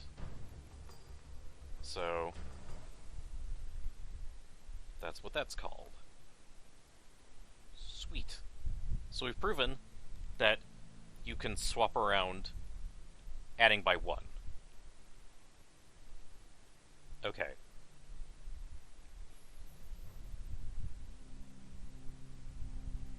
So, what we've proven so far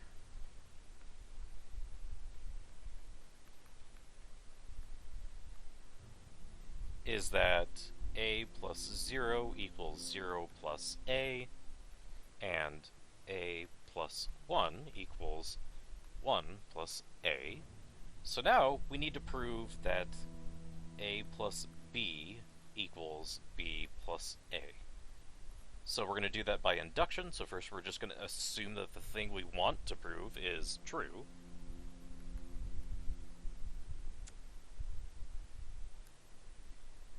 And then we're going to say that we want to prove that our successor of A will have the same property as swapping positions with B.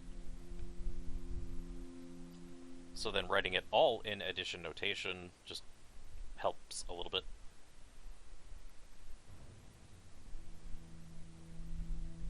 Here we can use association, so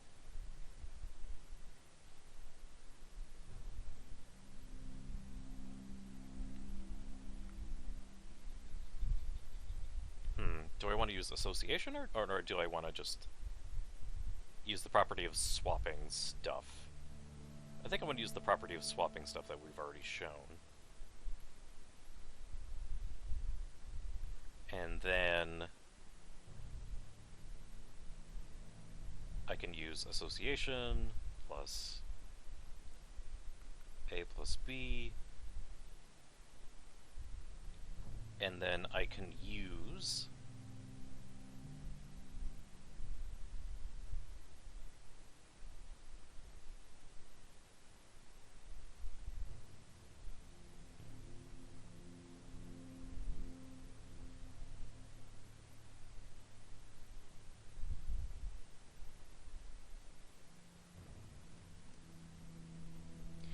so I can swap these two guys, because that's still essentially saying A plus 1 equals 1 plus A. So AB plus 1. And now I'm going to use the assumption stage. So assuming that I can actually just swap these things, I will. Plus A plus 1. And then using associativity, I get B plus A plus 1, which is B plus the successor of A. So, bada bing! We've just proven commutativity, which means we've proven that 3 plus 2 equals 2 plus 3. We know this now. Starting with the very basics of math in just asserting that nothing is something, we have now proven that we can swap things around an plus sign. Using the Peano axioms, the von Neumann definition of the successor function, the axioms that define what addition is, we were able to prove associativity. We were able to prove that the additive identity 0 can be written as somebody plus 0, and that's the exact same thing as 0 plus somebody. Yeah. Yeah. So, we got some good stuff. Because then we were able to prove that you can swap things around with the number 1, so A plus 1 equals 1 plus A. And then, using that, we were able to prove that you could take A plus any other number, so B, and that was the same thing as B plus A.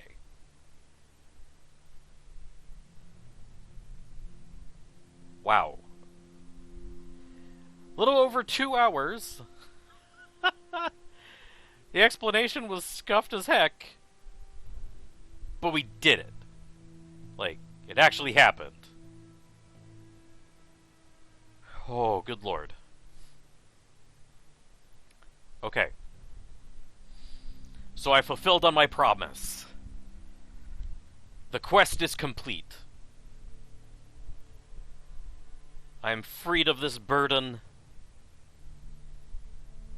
It's now time to scare my pants off. Why am I going to do this to myself? Okay, so...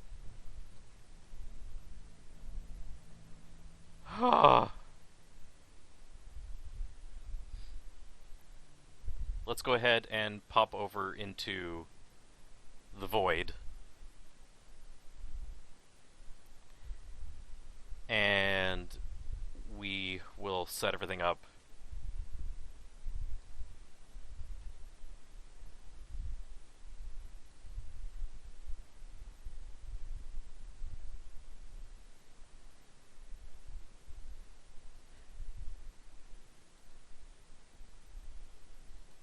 Okay, here we are.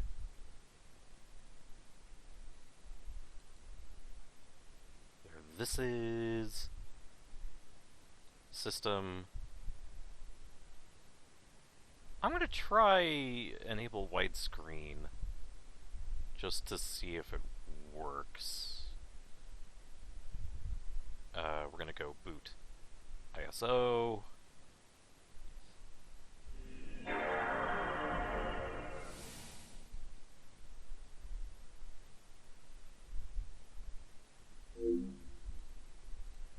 Ooh.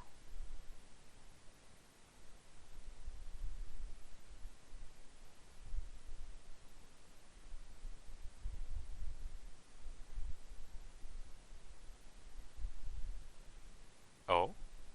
Oh, we have life. Is it even being captured? It's not being captured! Waha! Great. I have to fix this on the fly. And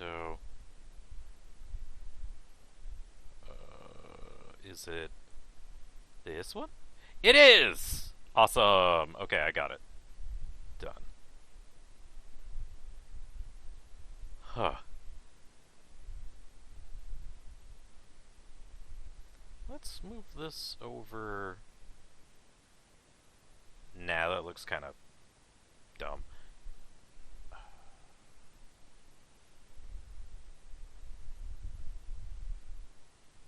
Nah, I guess, like, the window here is fine. Oh. But yeah, we're gonna play a game that scares the pants off me. And I hate it.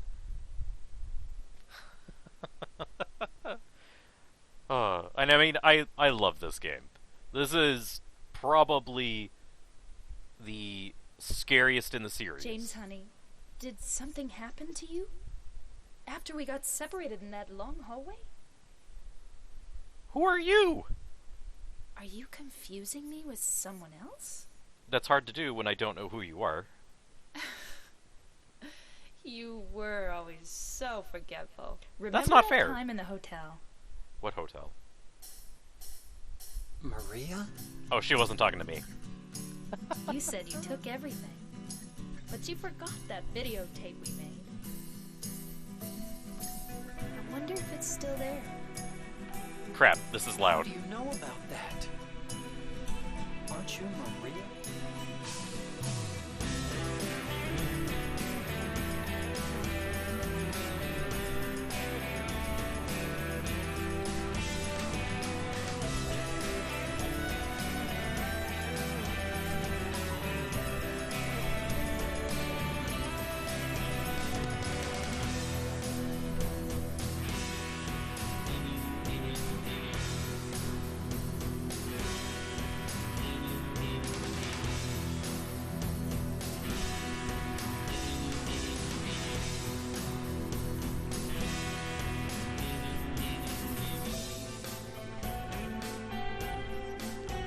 Yes.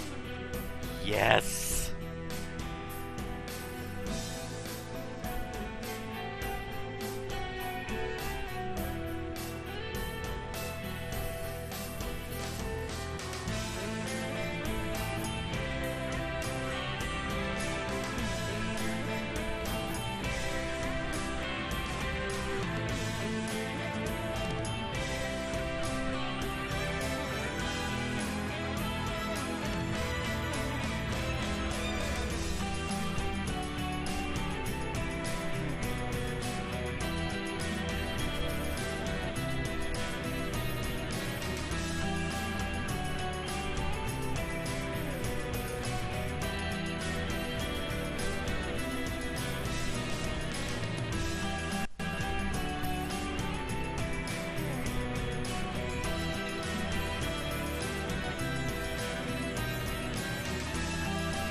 It doesn't matter who I am. I'm here for you, James. See? I'm real.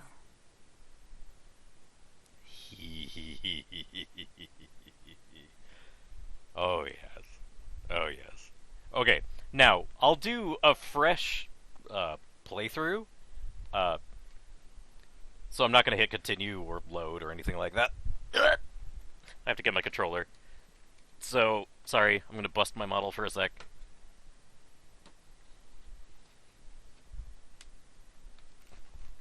Okay.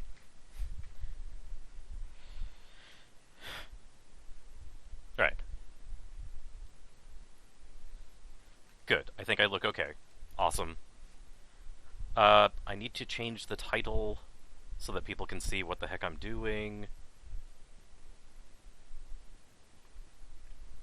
So, editing the stream info.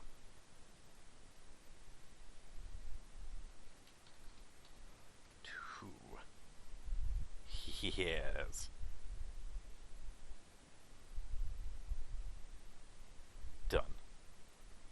So I updated the info. You know what? James, honey, did something happen to you? Yes. After we got separated in that long hallway? Yes. That's what happened to be.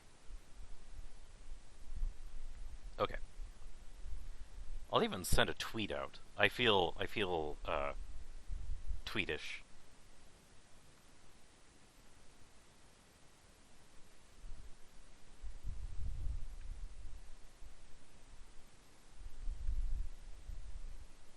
Okay.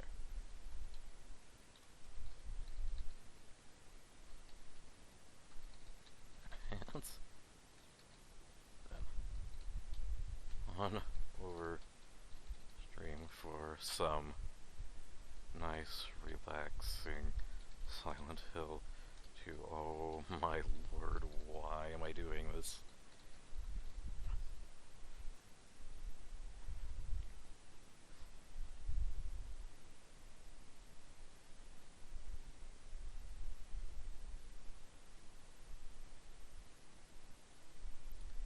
Oof, oof, oof, oof.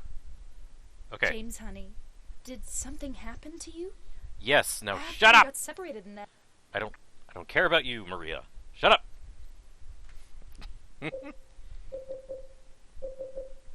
Okay. So, new game. Now, I am a baby, so leave me alone. We're gonna do beginner action level, but to compensate, we're gonna do hard puzzles. Okay? Hard puzzles.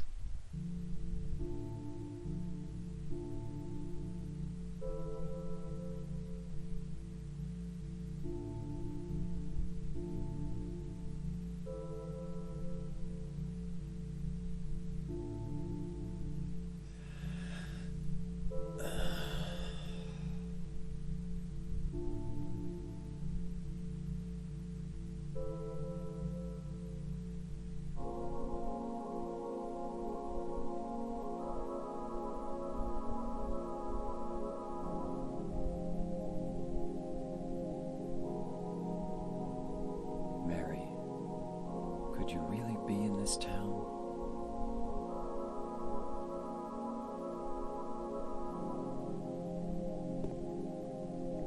So, this is James. Everyone say hello. James, say hello to everybody. Hello, everybody. Okay.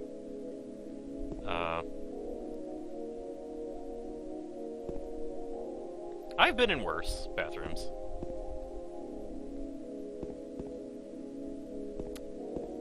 Interesting thing, over here, like, just above Jaden's head, there's text. That text is in Hebrew. At least I'm pretty sure.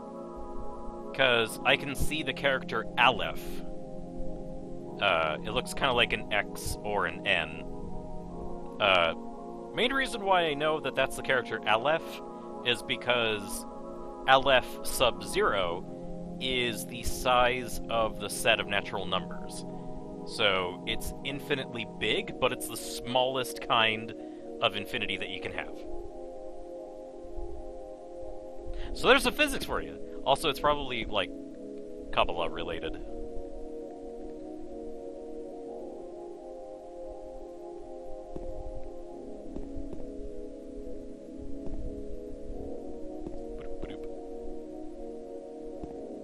Okay, so... Wait, no, I gotta go this way. Okay. We're gonna leave this bathroom.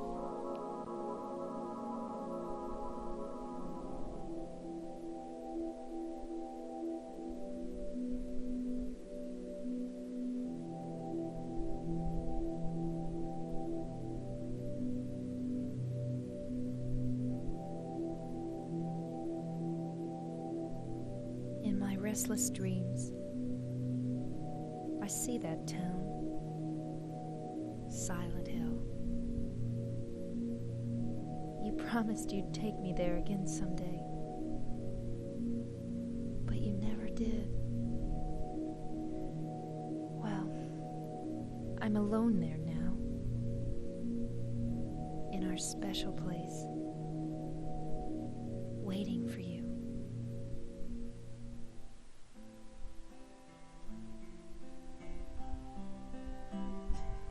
Oh, I this got a music. letter. The name on the envelope said Mary. My wife's name. It's ridiculous. Couldn't possibly be true. That's what I keep telling myself. A dead person can't write a letter.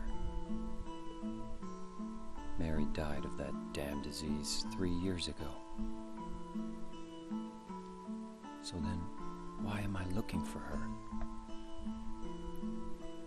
Our special place. What could she mean? This whole town was our special place. Does she mean the park on the lake? We spent the whole day there. Just the two of us, staring at the water. Could Mary really be there? Is she really alive? Waiting for me?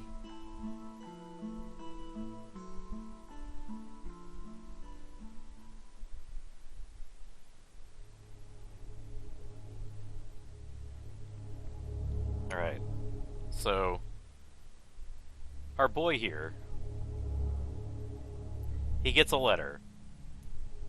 It tells him to meet somebody at this resort town, Silent Hill. The thing is, the letter's written by his wife, who's been dead for 3 years.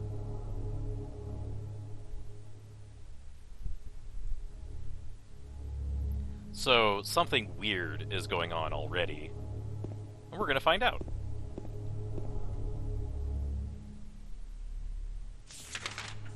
We got a map! Look at that. Okay. For a long time, like like yesterday when I was just testing the game out to make sure it would work, I could not for the life of me figure out what the heck this object that I'm standing right in front of right now is. Until I walked by and saw another one. It's a trash can. Like you see at public parks, but like I am dumb, so. Oh, also, James has probably one of the more interesting run cycles you will ever see. This is the road I came in on. There's no point in going back. Right, fine.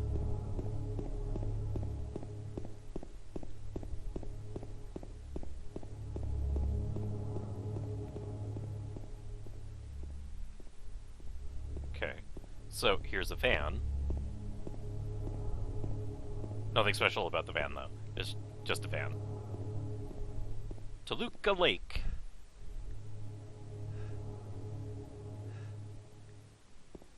Alright, come on, James. You're fine.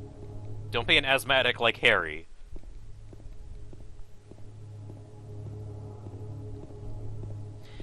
Oh, and by the way, yes, this is the second game in the Silent Hill series.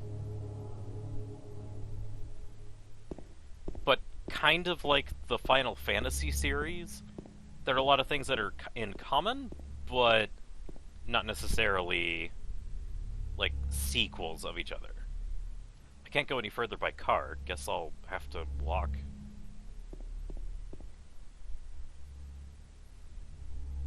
Looking back at the computer files, 15 plus years old, feeling nostalgic and almost sad that the days are... Yeah. Time passing is weird. Okay, so we can't drive the rest of the way to the Silent Hills, so we're gonna have to walk. Or jog.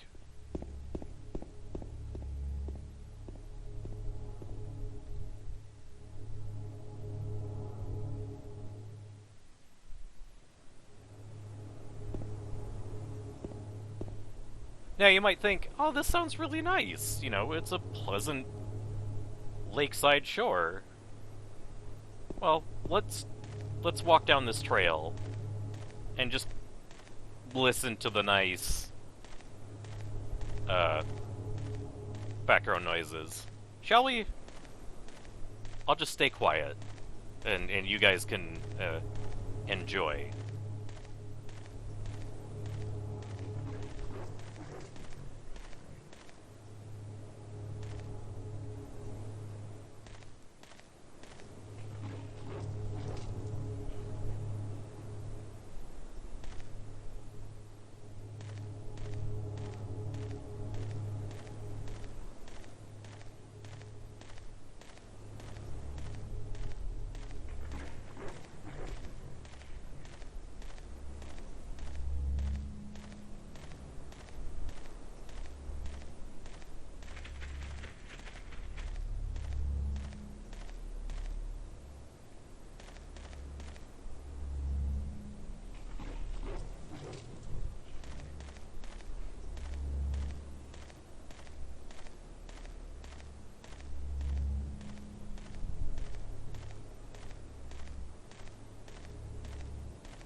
Paying no attention to the sound of dogs.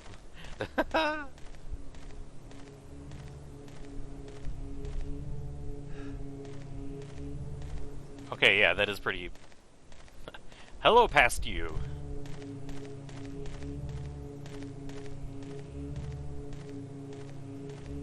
Alright. Music's just getting a little bit more menacing. That's fine.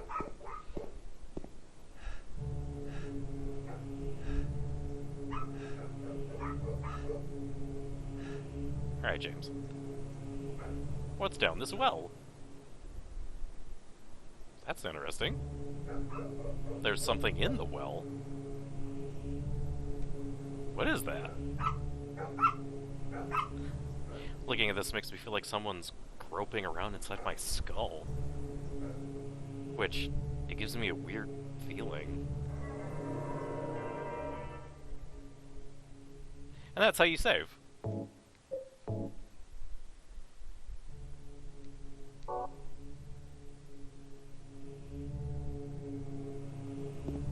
So, let's keep walking.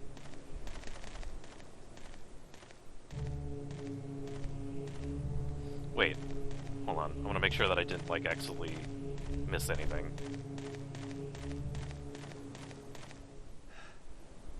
No, we're good.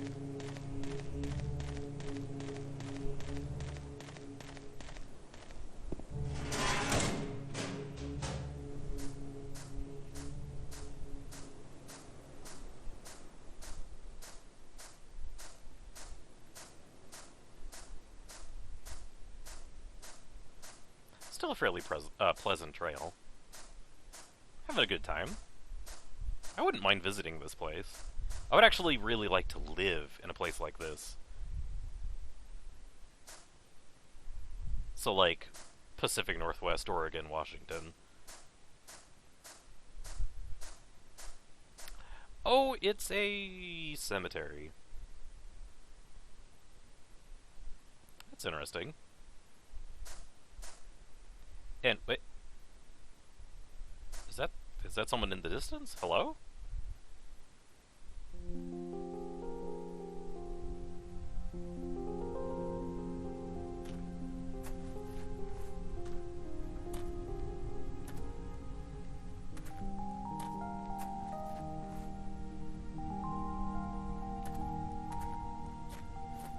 Excuse me, Oh, I'm sorry. I No, was it's just... okay. I didn't mean to scare you. I'm kind of lost. Lost? Yeah. I'm looking for Silent Hill. Is this the right way? Yeah. It's hard to see with this fog, but there's only the one road. You can't miss it. Thanks. But Yes? I think you'd better stay away.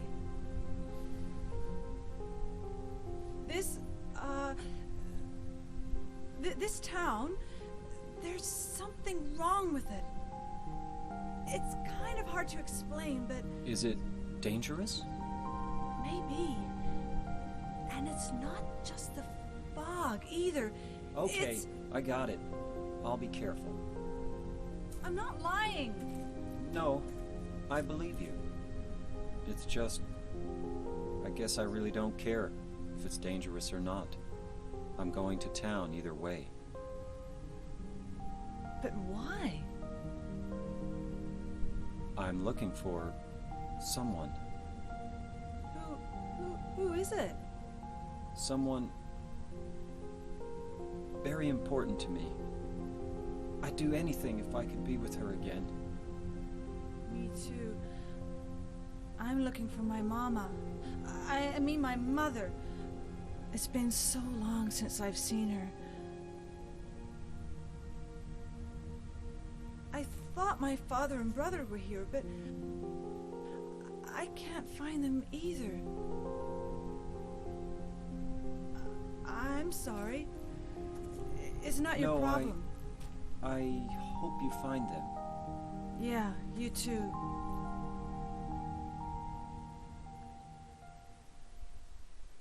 Now, wait. Why is she looking for her relatives in a cemetery?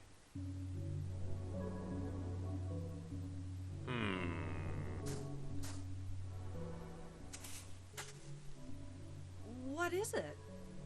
Oh. Nothing. Sure is quiet here, huh? I guess.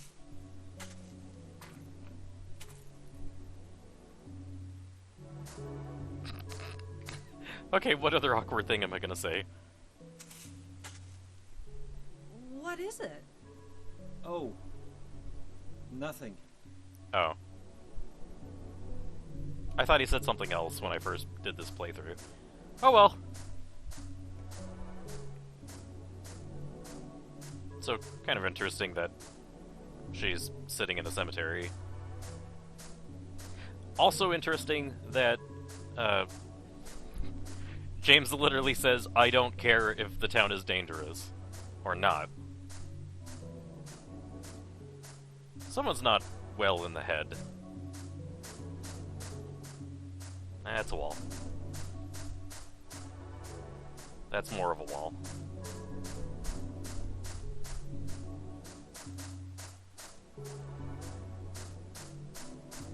Ah! Very pretty. Just a small, unassuming stone church.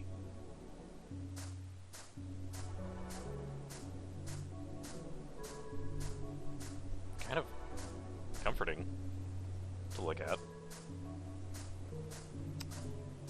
And now we're gonna leave it forever. Oh! And I think this is the way to go. Looky here. Right, so I'm gonna be quiet again, just so you can enjoy the path.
Okay, just checking in on everyone.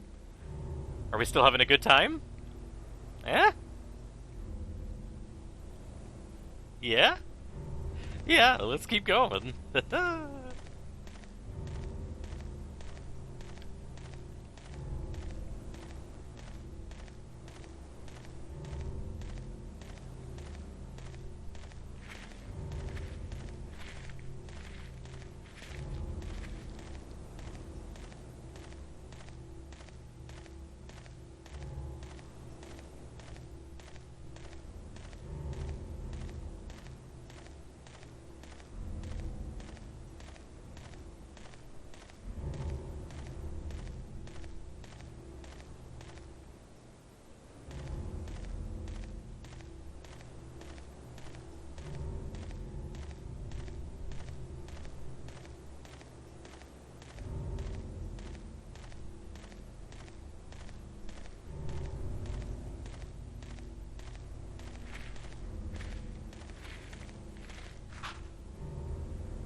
I have never had a more oppressing and pressurizing intro to a game than this.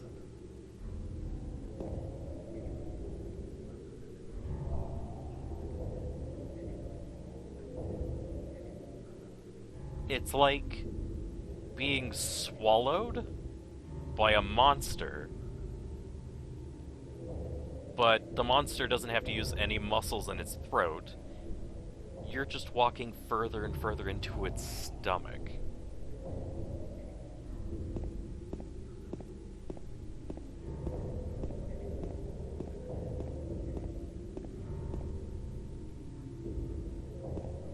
Oh, and also notice that the footsteps that were following us, they sounded awfully wet and sloggy and soggy, didn't they?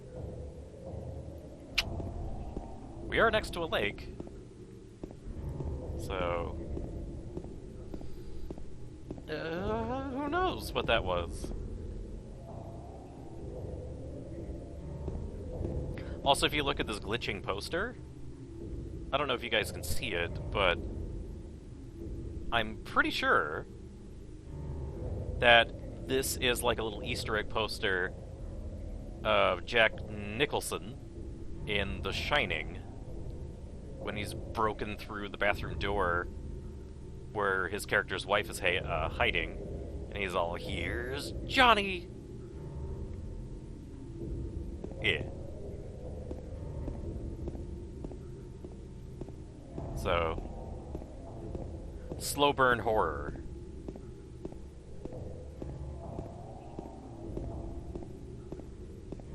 It's, like, this game's a masterpiece on that.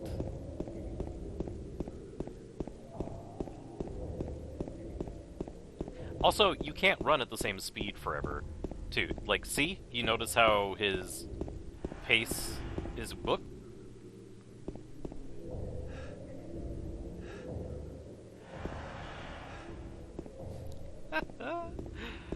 And just the music cue, like...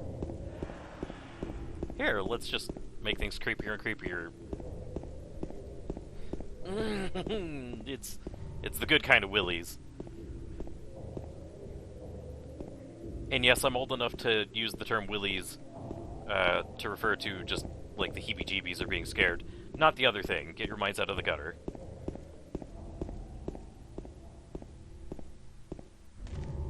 Roadrunner.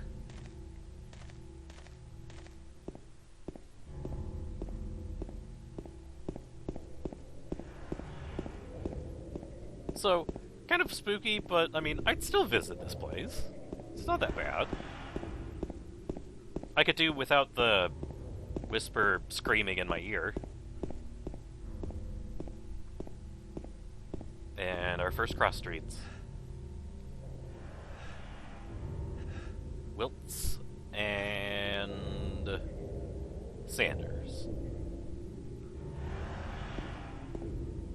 Okay. And we have a map. So let's go snooping around.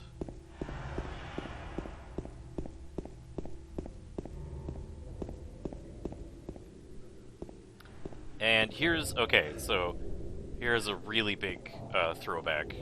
I mean, they probably still exist, but I bet you there are Zoomers who don't even know that this was a thing. These are newspaper dispensers. Yeah.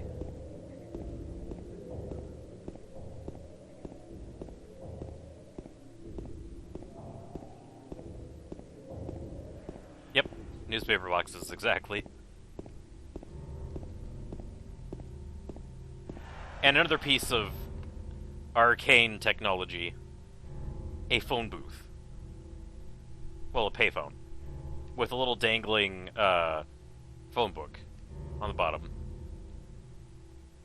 Man. It's old stuff. Very old stuff. And take a look at James' head. Very much so, yeah. So, this is an upgrade from Silent Hill 1. If there's an item of interest nearby, your character will look at it. So, hey, we got a first aid kit. And now, he just looks straight ahead. Pretty neato. Here's an ancient flower shop. Celebrating 70 years. Can't go inside, though. Okay, so we went to the end of that road.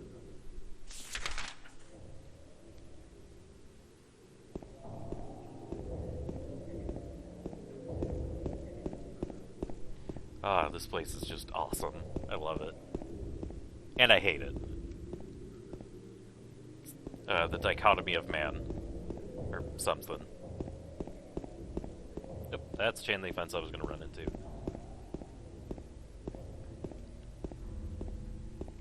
So, kind of interesting. Town's abandoned. Wonder why. Because it doesn't look that abandoned.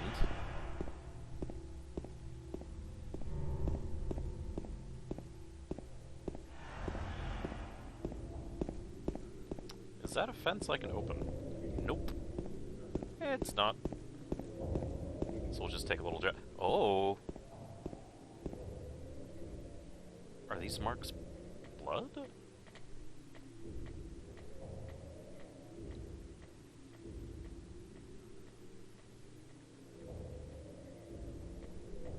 That shadow just now. Maybe we're not alone. Yay? We'll go for a walk this way first.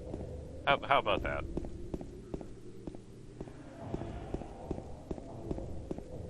Wait, hold on. Oh, it's just a poster. Okay. Or it's a hole in the wall. One or the other. Oh! Well, this road is blocked, so... Cool. How far down the road was I even... No. Couldn't even get that far down the road. Alright. Don't think this door opens. No, it doesn't. Rule number 1 of making a scary video game. Leave lots of doors that are jammed. Nothing more terrifying. Ooh. Oh! Oh! Look at that! I was just gonna go up there for kicks and giggles. But look at that! There's a health drink.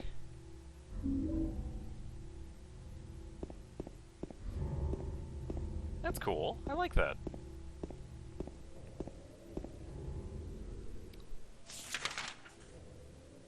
Now, I wonder if I can go down Sanders Street. Like, if it will even let me. That shadow just now bothers me. What was that? Subtle hint, subtle hint. If this was a D&D campaign, you would call that railroading. Which is not a bad thing. It makes you think, oh, railroading is a bad thing, you don't want to do that. No, because, like, sometimes it's good to keep your players on track. You know, it's a case-by-case thing. Okay, so it doesn't look like James was looking at anything in particular, so I don't think I'm missing any items yet. Can I go here? Nope.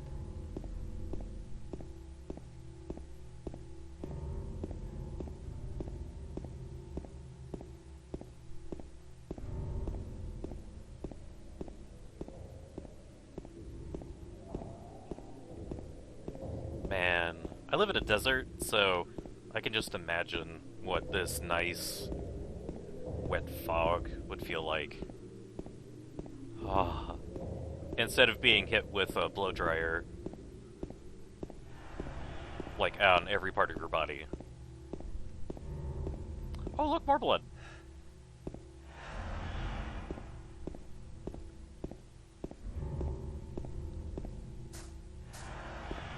Cafe Texan.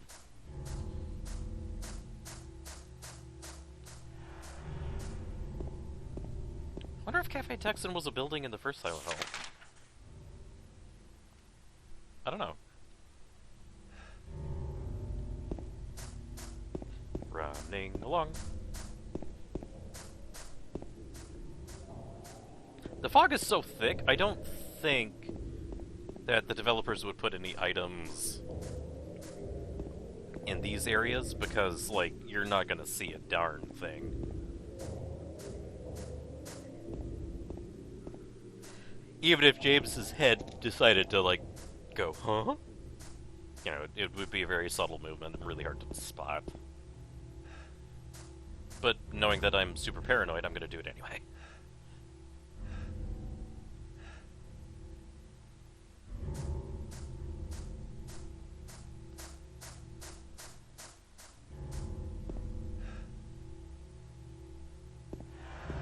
Okay. Being a good law-abiding citizen, we're not gonna cross this cordon tape, are we? Nope. Freaking... It's like when you draw a box around a cat, like in chalk. Like, there's nothing that's stopping them from leaving it, but they'll stay in it.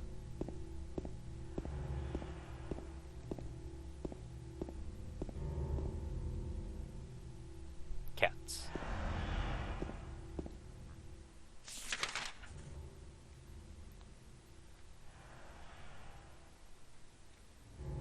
Alright.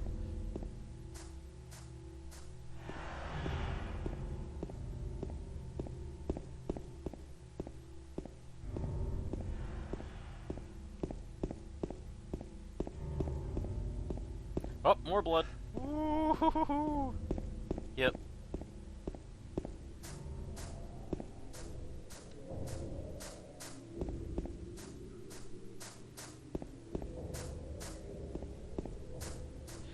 Oh, and here is our first, like, true Silent Hill, what the heck moment.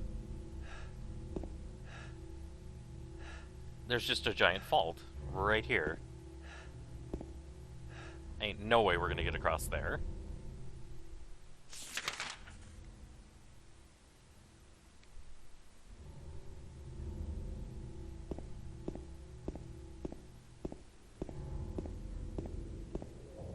In the first game, there would be nothing on the other side. It would just be a void. But in this game, it's implying that, like, you can see that there's other land, like, just over there. But you can't get to it. I like that. Okay. And this is the blood track, so we gotta go. Lindsay and Vox.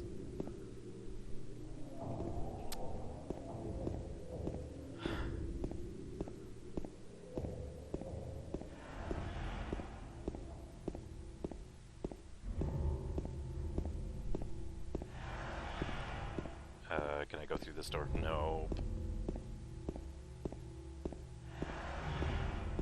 Oh! Oh, oh, oh! Look at that, look at that, look at that!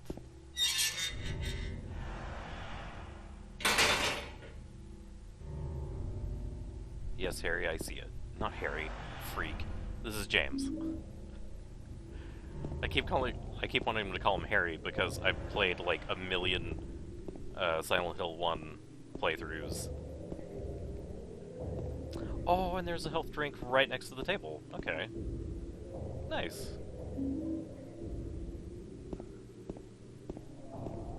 Very nice. Also, apparently, James won't look at save points. Which is nice that they're bright red. I'm right next to it. Please let me save. Oh, thank you.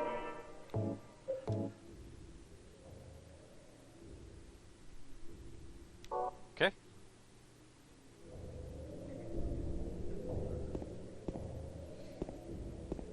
So, back into the alley. Oh, that's pause. That's weird. Okay, so we got our health drinks, got a first aid kit, a photo from when she was healthy. This is our wife. Let's take a closer look, shall we?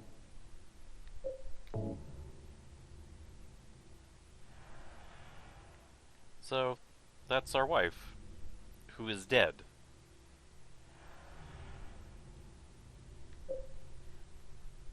This is a letter from Mary. That's definitely Mary's name in her own handwriting on the front of the envelope. Thing is, she's dead. Let's examine this, too! In my restless dreams, I see that town. Silent Hill. You'd promised to take me there again someday, but you never did. Well, I'm alone there now. In our special place. Waiting for you.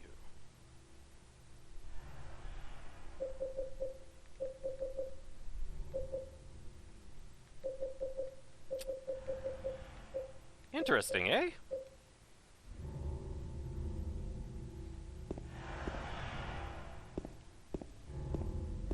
Okay, so let's keep going down the menacing alleyway. Oh.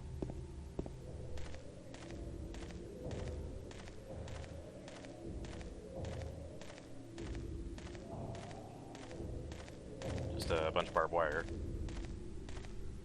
Oh, and a left open gate. Don't mind if I do. Wow, that made me dizzy. I was trying to look front, but then it was like, nah. Caution, watch speed. Okay, that's what that says. Ice cream truck. Or delivery truck.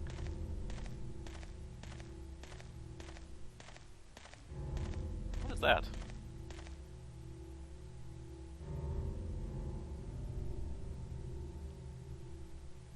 doesn't really look like it says anything.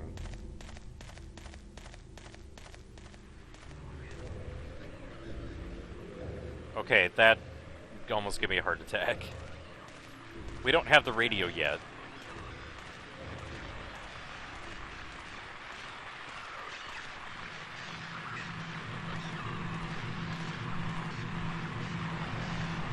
Oh boy.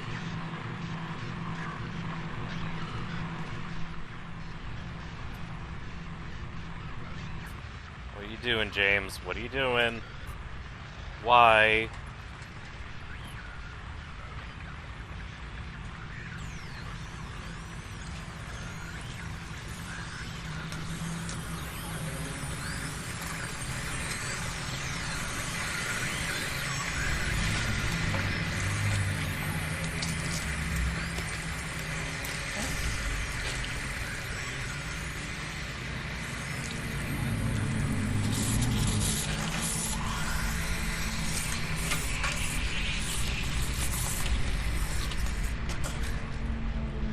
That is not a pretty thing. Nope. I'm missed. Is it dead?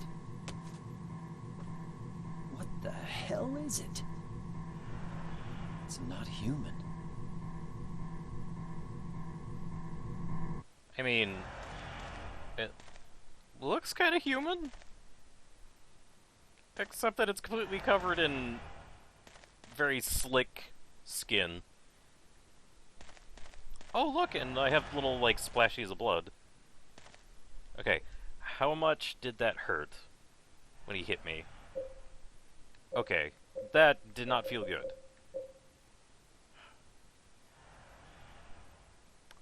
Do I use a healing item right now? Yes. Okay. Oh. So, oh, and I have little footsteps in blood. Look at that. I love that. Okay. Now, is there anything in here? I should have the radio by now. So I got myself a wooden plank. Wooden plank with nails on one end. Not very powerful, but easy to use. Small portable radio emits static when monsters are nearby. Okay. I think that's everything in here. What did you say? Hold on. Dead. Could it have been that creature? What's going on in this town? So that's a normal person's body right there. And this guy was munching on it. So... yeah, welcome to Silent Hill! Oh, yeah.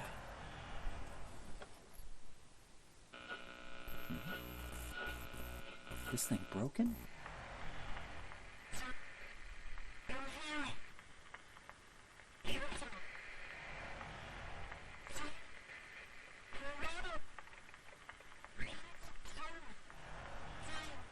What the?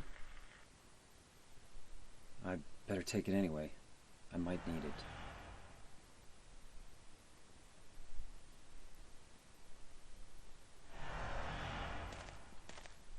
Yeah, so this is the scariest game I have ever played. Like, I have it on beginner level fighting difficulty, and I'm already done. I don't want to play this anymore. We will keep playing this, definitely. Most definitely. But I might have to pace myself, because otherwise it's going to, like, make me unable to sleep.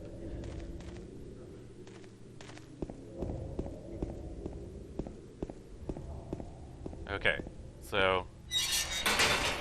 let's give ourselves a save. Whew.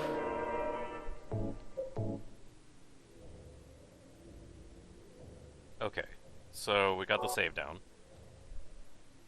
Oh,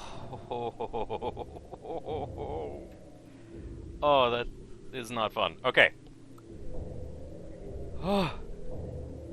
So yeah, I've hit my horror limit. This is already giving me too much of the heebie-jeebies. But I downloaded another game that I think might be kind of fun to watch. I definitely want to pick it back up again because I really like it.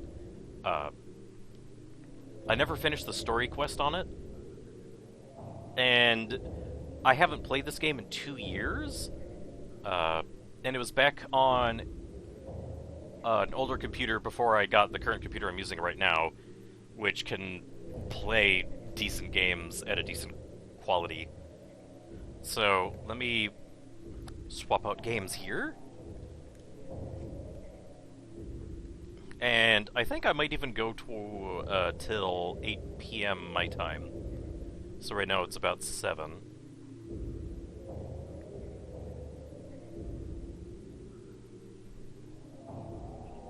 Okay. Oh. Screw you, Silent Hill. Screw you so much. Screw you, Silent Hill 2. I hate you. I hate you so much. Ah! Oh, but it's so good. Okay. So,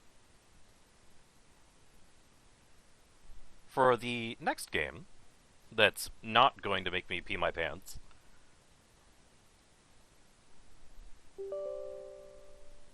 Yes. Boot this bad boy up.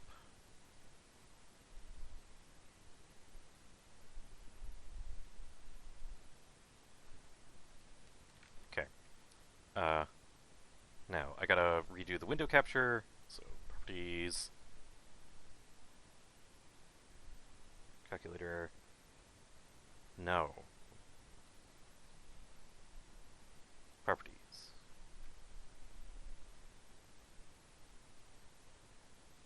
well, crap.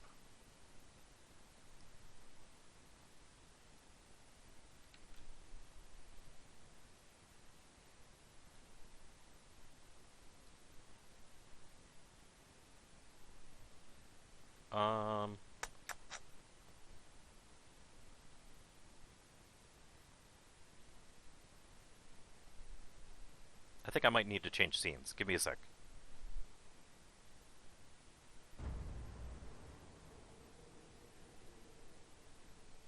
Okay, I'm back. Properties. Okay, so I have Ghost Chat, Window Capture, Streamlabs.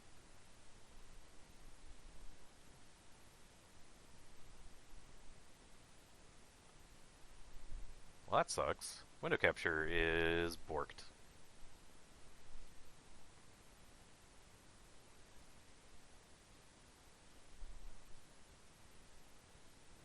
There we go. Oh, but there's no sound.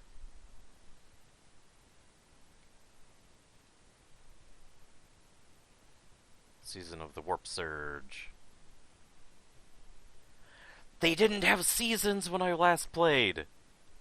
Oh!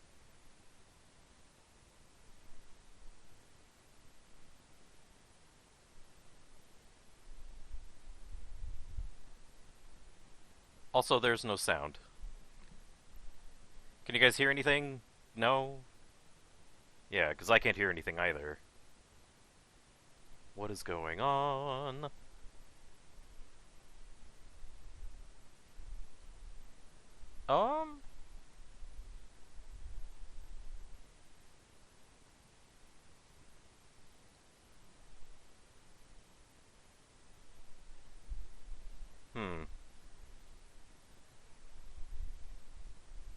Okay. Well, for this playthrough, we're gonna go as a Crusader. I'll explain, what it all is.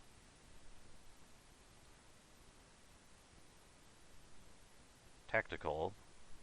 Well, he looks kinda cool. But I think we want the heavy gunner.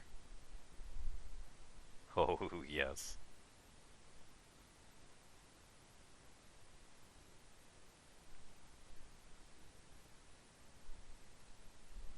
Last pistol, not a gun, sentinel armor. Yes, okay. And I would like to do story mode too.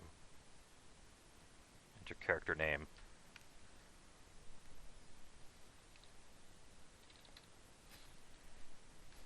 How original. It's gonna be me. Create character. Would you like to skip the tutorial missions? No, because the tutorial missions are actually pretty fun. Now,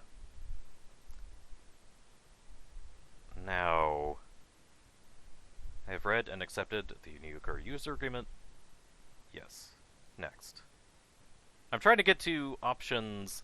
Enter an email address associated with your Neocore account.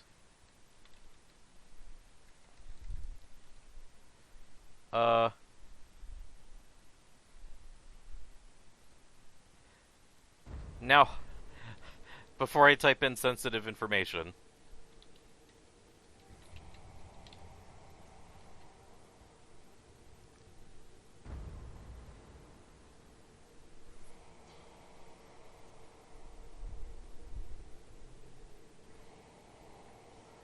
I don't need to create an account. Oh well.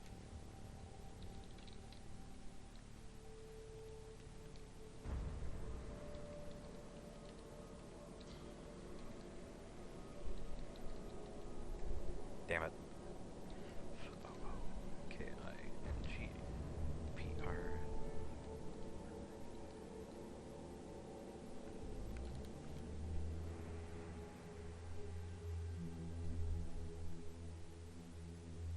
Basic auto account setup. With instructions for completing your account. It will take less than a minute before the full game experience.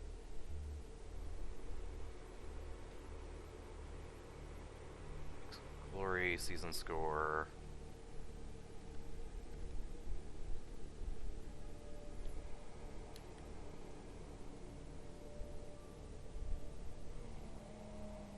Okay, let's go back to the game room.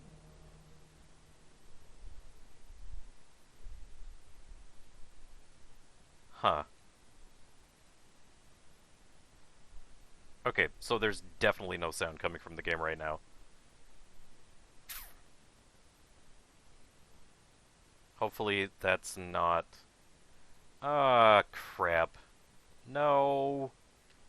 I don't want to miss all the cutscenes and stuff. Because the cutscenes are actually really cool in this game.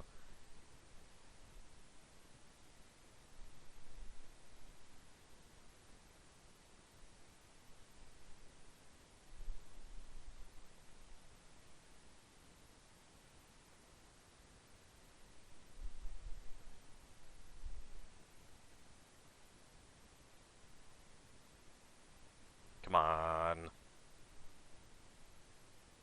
Because what I want to do is I want to get to the options to, okay, mess around with the sound, audio.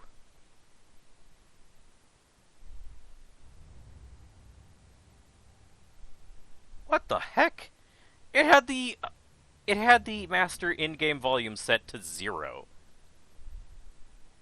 What? Why? Okay.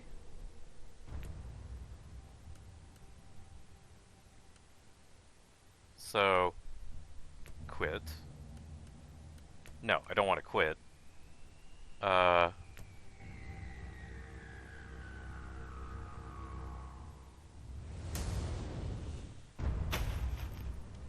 No, gosh darn it!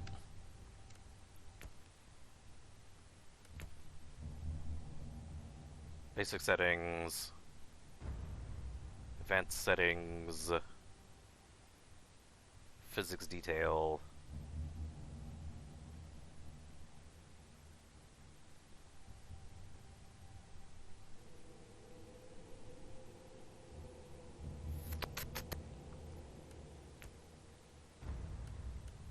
Neocore account information, email address of the Neocore account.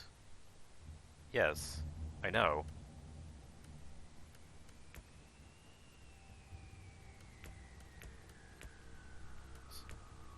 Miscellaneous controls audio.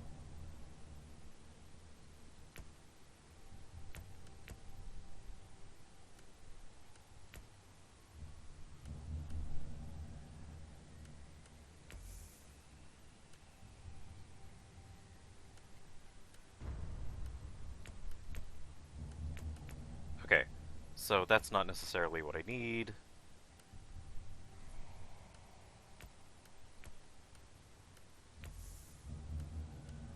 Bug options, tutorials, restart. Yes, I want to report a bug. The sound was at 0.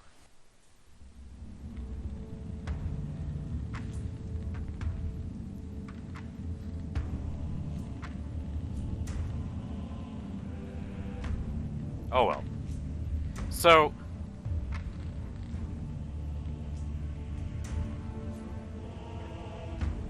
this is a Diablo clone game, so an action RPG.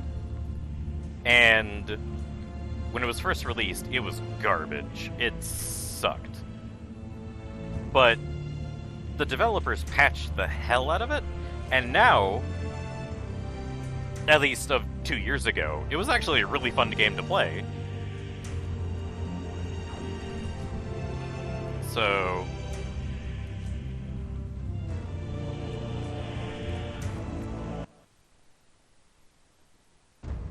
Yay! Now the cutscenes actually work.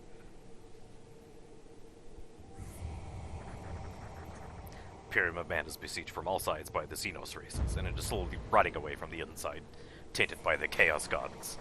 Inquisitors are autonomous, powerful agents who wage a great and secret war for mankind. They fight in the shadows, and nothing is beyond their authority. They are the judges. And the executioners. Inquisitor's log. Classified report. Scheduled for later transmission. I am closing on the source of the inquisitorial distress signal I was assigned to investigate. The coordinates I received from the Caligari Conclave led me to a desolate system. There were many delays during the journey. The intensity of the Caligari warp surges is beyond anything I've experienced. These anomalies are spreading through the subsector like a tidal wave.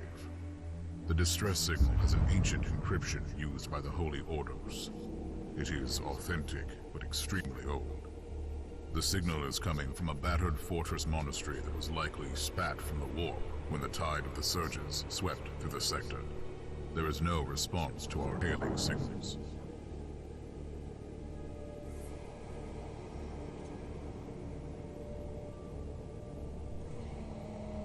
Inquisitor, this is your captain speaking. I'm still trying to hail the monastery, but I get no response. The hull looks intact, though. I think it was simply abandoned a very long time ago. Then what do you expect to find over there? Something that once belonged to the Inquisition. And lots of empty holes. Sounds exciting. I've instructed your pilot to land on the hangar deck. Stand by and wait for my signal.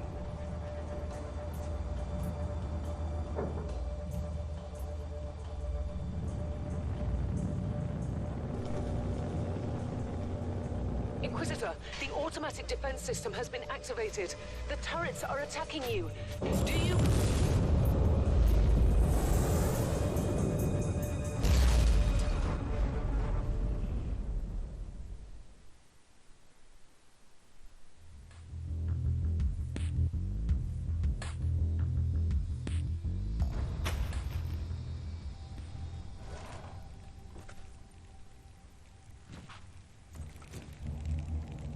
Captain, do you copy?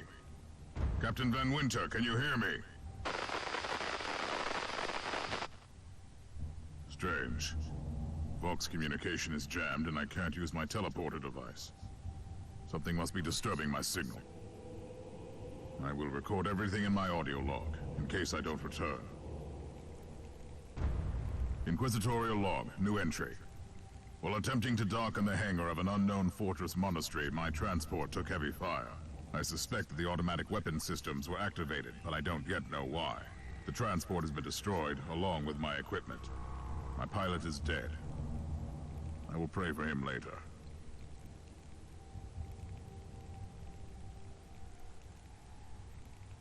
Alright, so this is the Warhammer 40K universe. So this is 40,000 years in the future. Humanity is the dominant species in the galaxy, but only by a thread. The government essentially is fascistic. Any species that is not human is not tolerated. And is therefore exterminated when they can. And humanity is also in a technological dark age. Like, they have super advanced, gigantic ships going through space, and they have suits of armor that are powered like Iron Man suits, and they have ungodly weapons, but their understanding of science and technology is like that of the Middle Ages. It's bloody awesome. I love it. So you can have... Oh, and also the Imperium is itself like 10,000 years old. So you can have these super advanced ships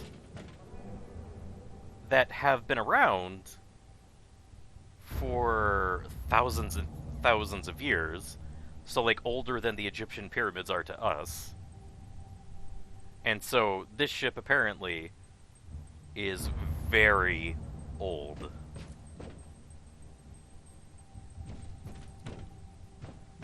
Not 10,000 years old, but, you know,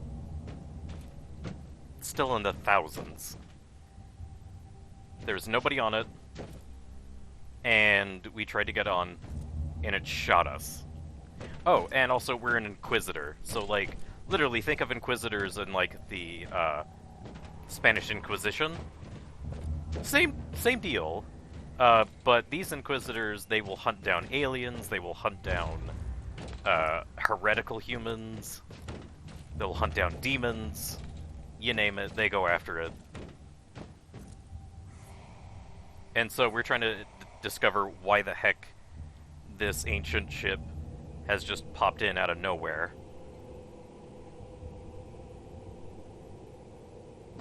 And so, let's go. Oh, and there's our pilot. Poor guy.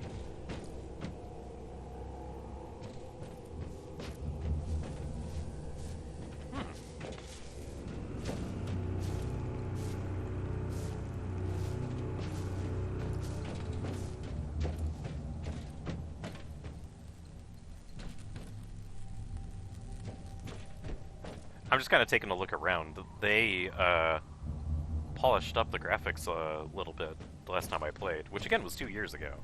So, not bad.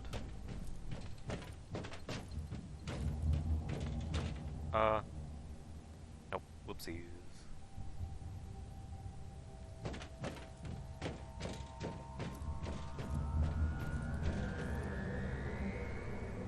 And yes, that is a human head attached to the wall. Interesting. Mindless servitors were created for menial tasks, but having a flesh drone just for operating the door seems excessive. Open the door!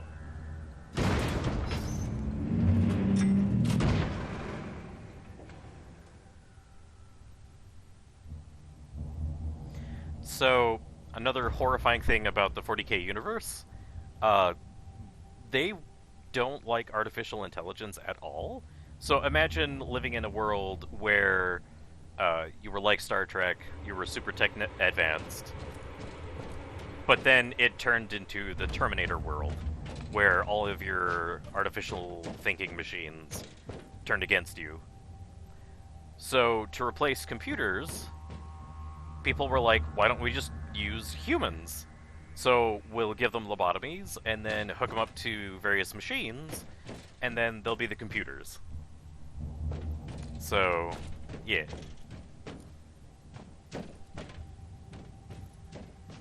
Wonder if this guy was gonna say anything else. I guess not.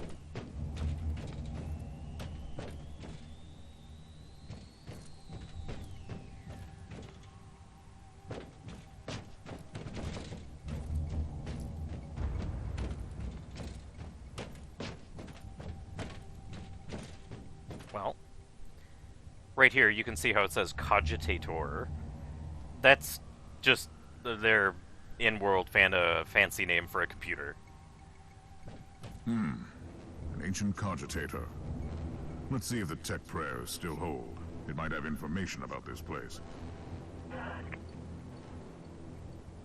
I also just realized I didn't change the stream information. Sorry, the window's gonna look real borked for a little bit. Sorry. Edit. Okay, so we gotta change this. Tor Mart. There we are. Boop. Okay, now we have accurate information on what the heck I'm playing. Alright, so diagnostic log. Vessel 897 Lucius.442.alpha class .subc 35. Name Martyr. Code number blah blah blah blah blah. Current status: in the possession of the Holy Orders of the Emperor's Inquisition. Warning: verify current status. Inadequate data collated. Last maintenance logged 8.134.967.m36.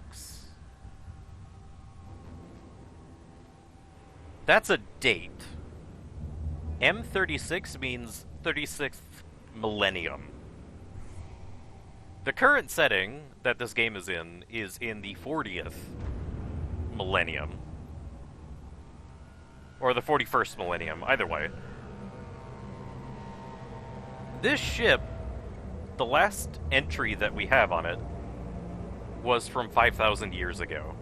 So, it's pretty old. Warning: Geller's shield compromised. Current rate of impairment, 47%. Okay. So another lore thing. To do faster-than-light travel, you have to go through something called the warp. It's not a warp field like Star Trek where you bend space around you. It's more like a parallel dimension where the laws of physics don't exist. And in this dimension, it's essentially hell. So to go from one star system to another, you have to go from the physical reality into a hell dimension, where there are literal demons waiting to eat you. So you have to have this shielding that keeps a little bubble of reality around you, so that demons can't get inside your ship. So if your Geller's shield is compromised, that means you're in enormous trouble. Pairs of maintenance required in the following zones. Oh, and also, there's a cult that worships machines called the Machine Cult, or the Mechanicus. And, yeah, they worship machines. Warning: invocations of Blessed recalibration required in the following zones. Warning: corrupted data. Diagnostics interrupted. Initiating Psalm 178756. So they're like highly advanced tech people and engineers, but they don't have a scientific understanding of what they're doing. They think this is all like religious ritual and stuff. Just as I suspected. It's a pile of rust. At least I found some interesting diagnostics. I should check all the cogitators on the ship for other details.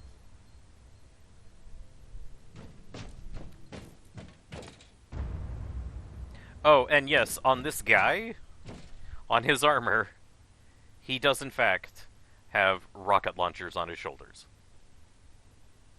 God, I love the 40K universe. So much. Log entry. I found some human remains. Ooh. The time of death seems recent. I don't like the look of the marks on the bodies. Something killed them with mindless brutality. Yummy! So this ship is 5,000 years old. And it's been abandoned for roughly 5,000 years. And yet, there are fresh corpses.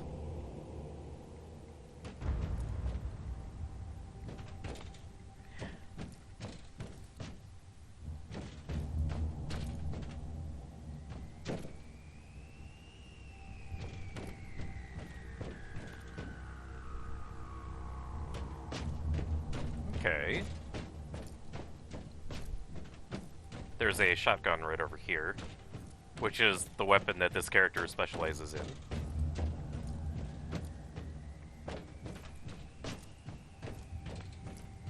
Also a giant splatter of blood. That's interesting. Oh, yes. The perfect weapon to deliver the Emperor's justice. So... Yes. So you have your normal fire, but then you also have your special fire. It's on a cooldown. And then you have two, like, really special skills.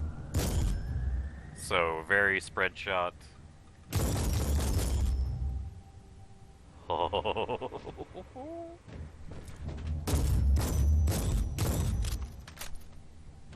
We reloaded. I forgot how to reload.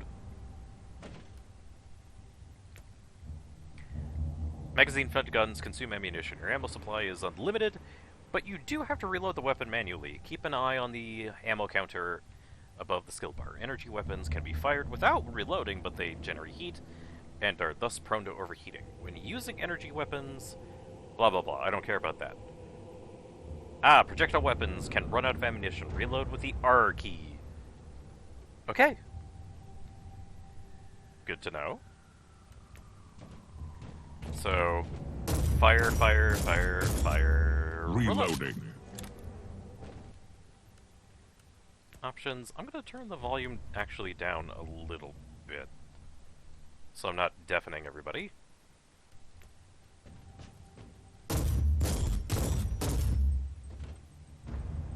That probably is still deafening. Okay, let's turn that down a wee bit more. Accept. Resume.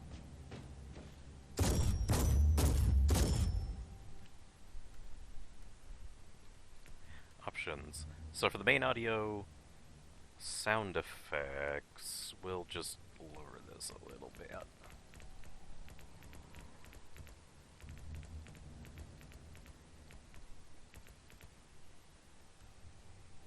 Speech, I think, is fine. Music, music's already at max. Alright.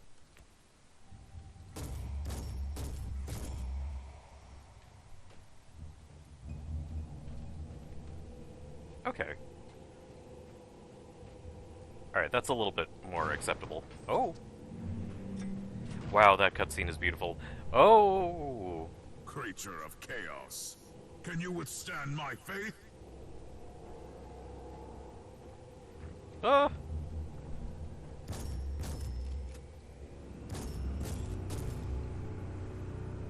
An ancient Imperial ship infested by chaos. So be it. Let's cleanse the taint then. So that hell dimension that I was talking about, where you have to punch into it to go from star system to star system without taking thousands of years, and that it was infested with demons, and also that the Geller field is there. It's a shielding for your ship so that demons can't get inside. Well, if your Geller shield fails, and you also pop back into reality, Loading. you bring demons with you. So, this ship is probably crawling with demons. Oh. Okay, so now we have a second weapon.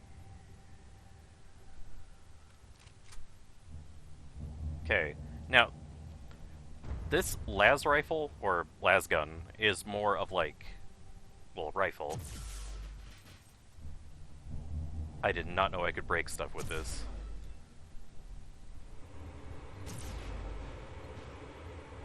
Oh, that's cool. I like that.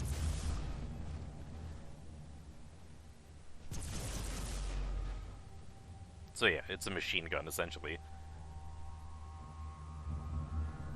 Oh.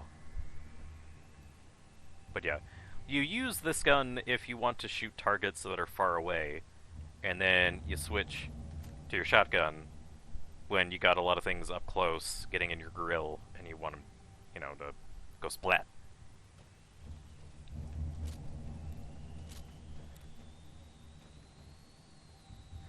Like, here, let's bust this up. Alright. No more barricade. Ooh, and that's an altar. New log entry. I have found a room tainted by the filth of chaos. There is also a tech priest maintenance shrine with a functioning cogitator. It could contain information on how I could turn off the Vox jammer. Okay, so I'll just read this real quick.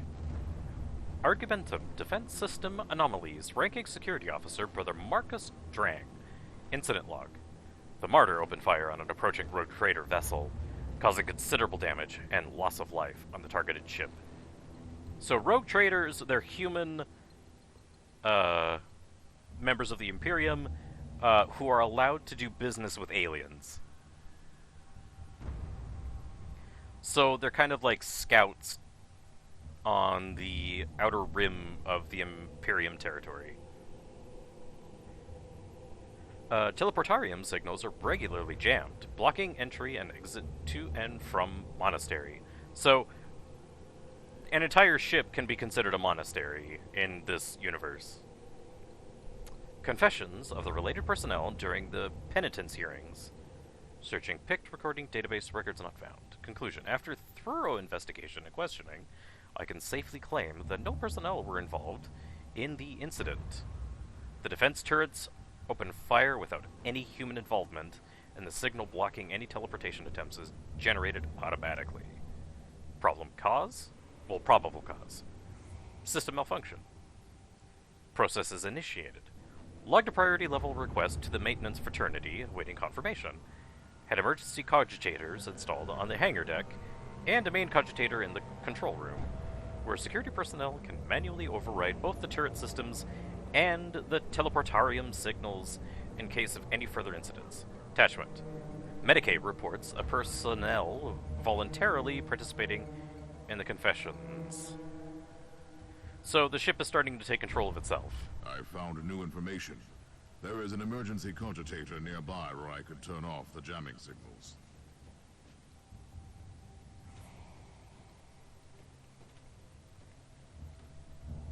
Oh, and with demons, there are people that worship the demons.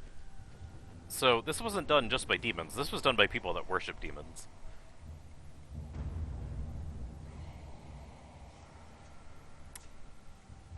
Pretty.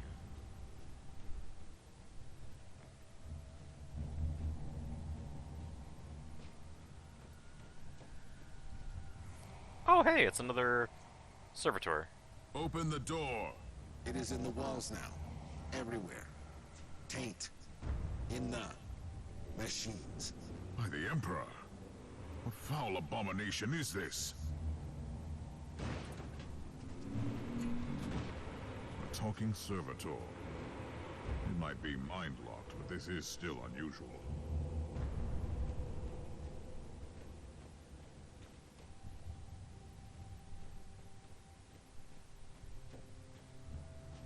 I found a wreck in the hangar. It is a vessel used by the Space Marines. What are they doing here? Ooh.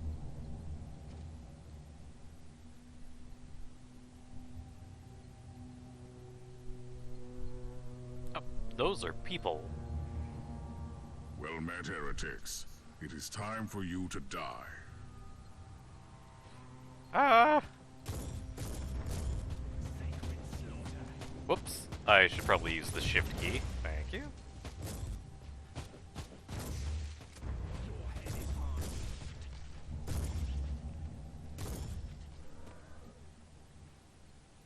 Well, they're all dead.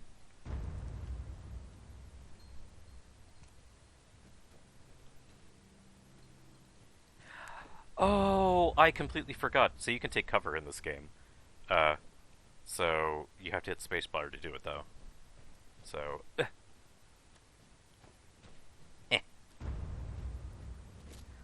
Which is kind of cool in an ARPG to be able to, you know, sit behind stuff.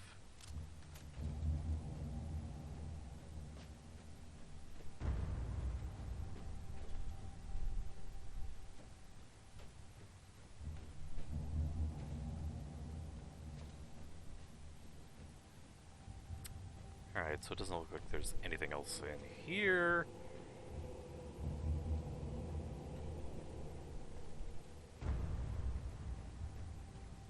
No, Dad, I'm not winning. Okay.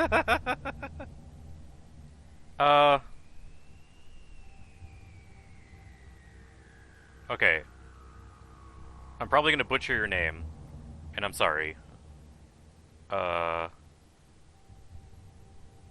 Mr. Nails?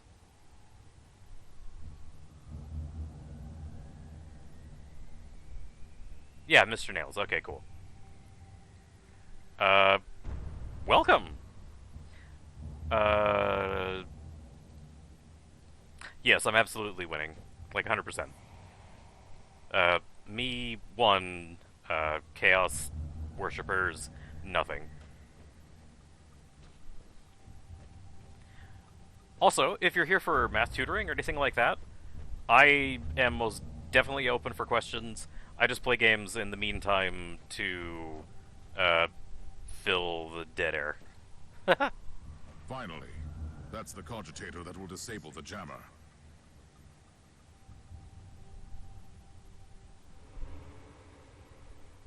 I couldn't turn off the teleportation jammer, but the Vox should be fine now.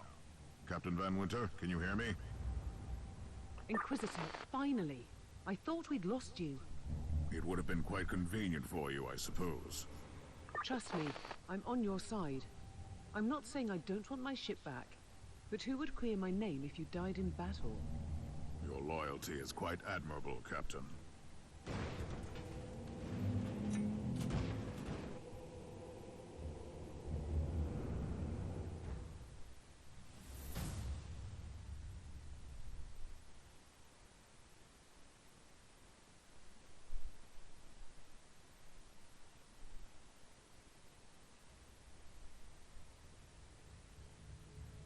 Yeah. And so this is the Martyr. This is the big old ship that we boarded and then shot our shuttle down. So now we're stuck on it.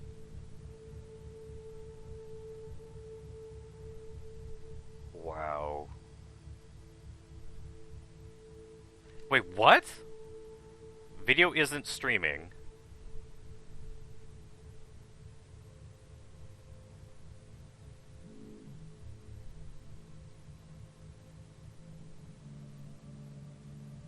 Oh no. Oh, I'm dropping frames.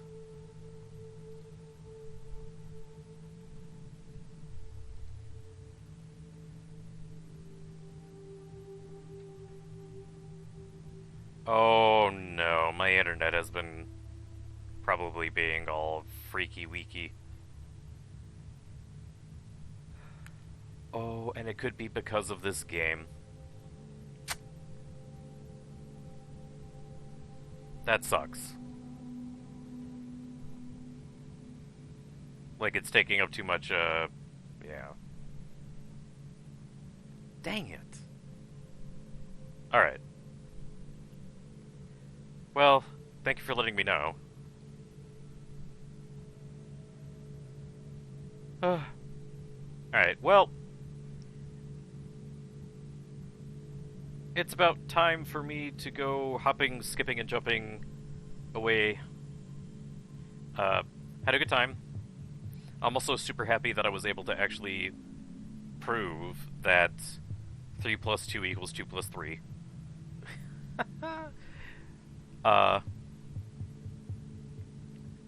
Let me turn this game off so that I don't bork my stream more than I have.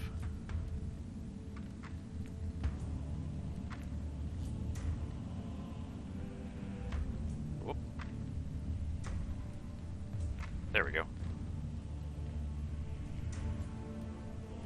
I am sure I want to quit. There we go.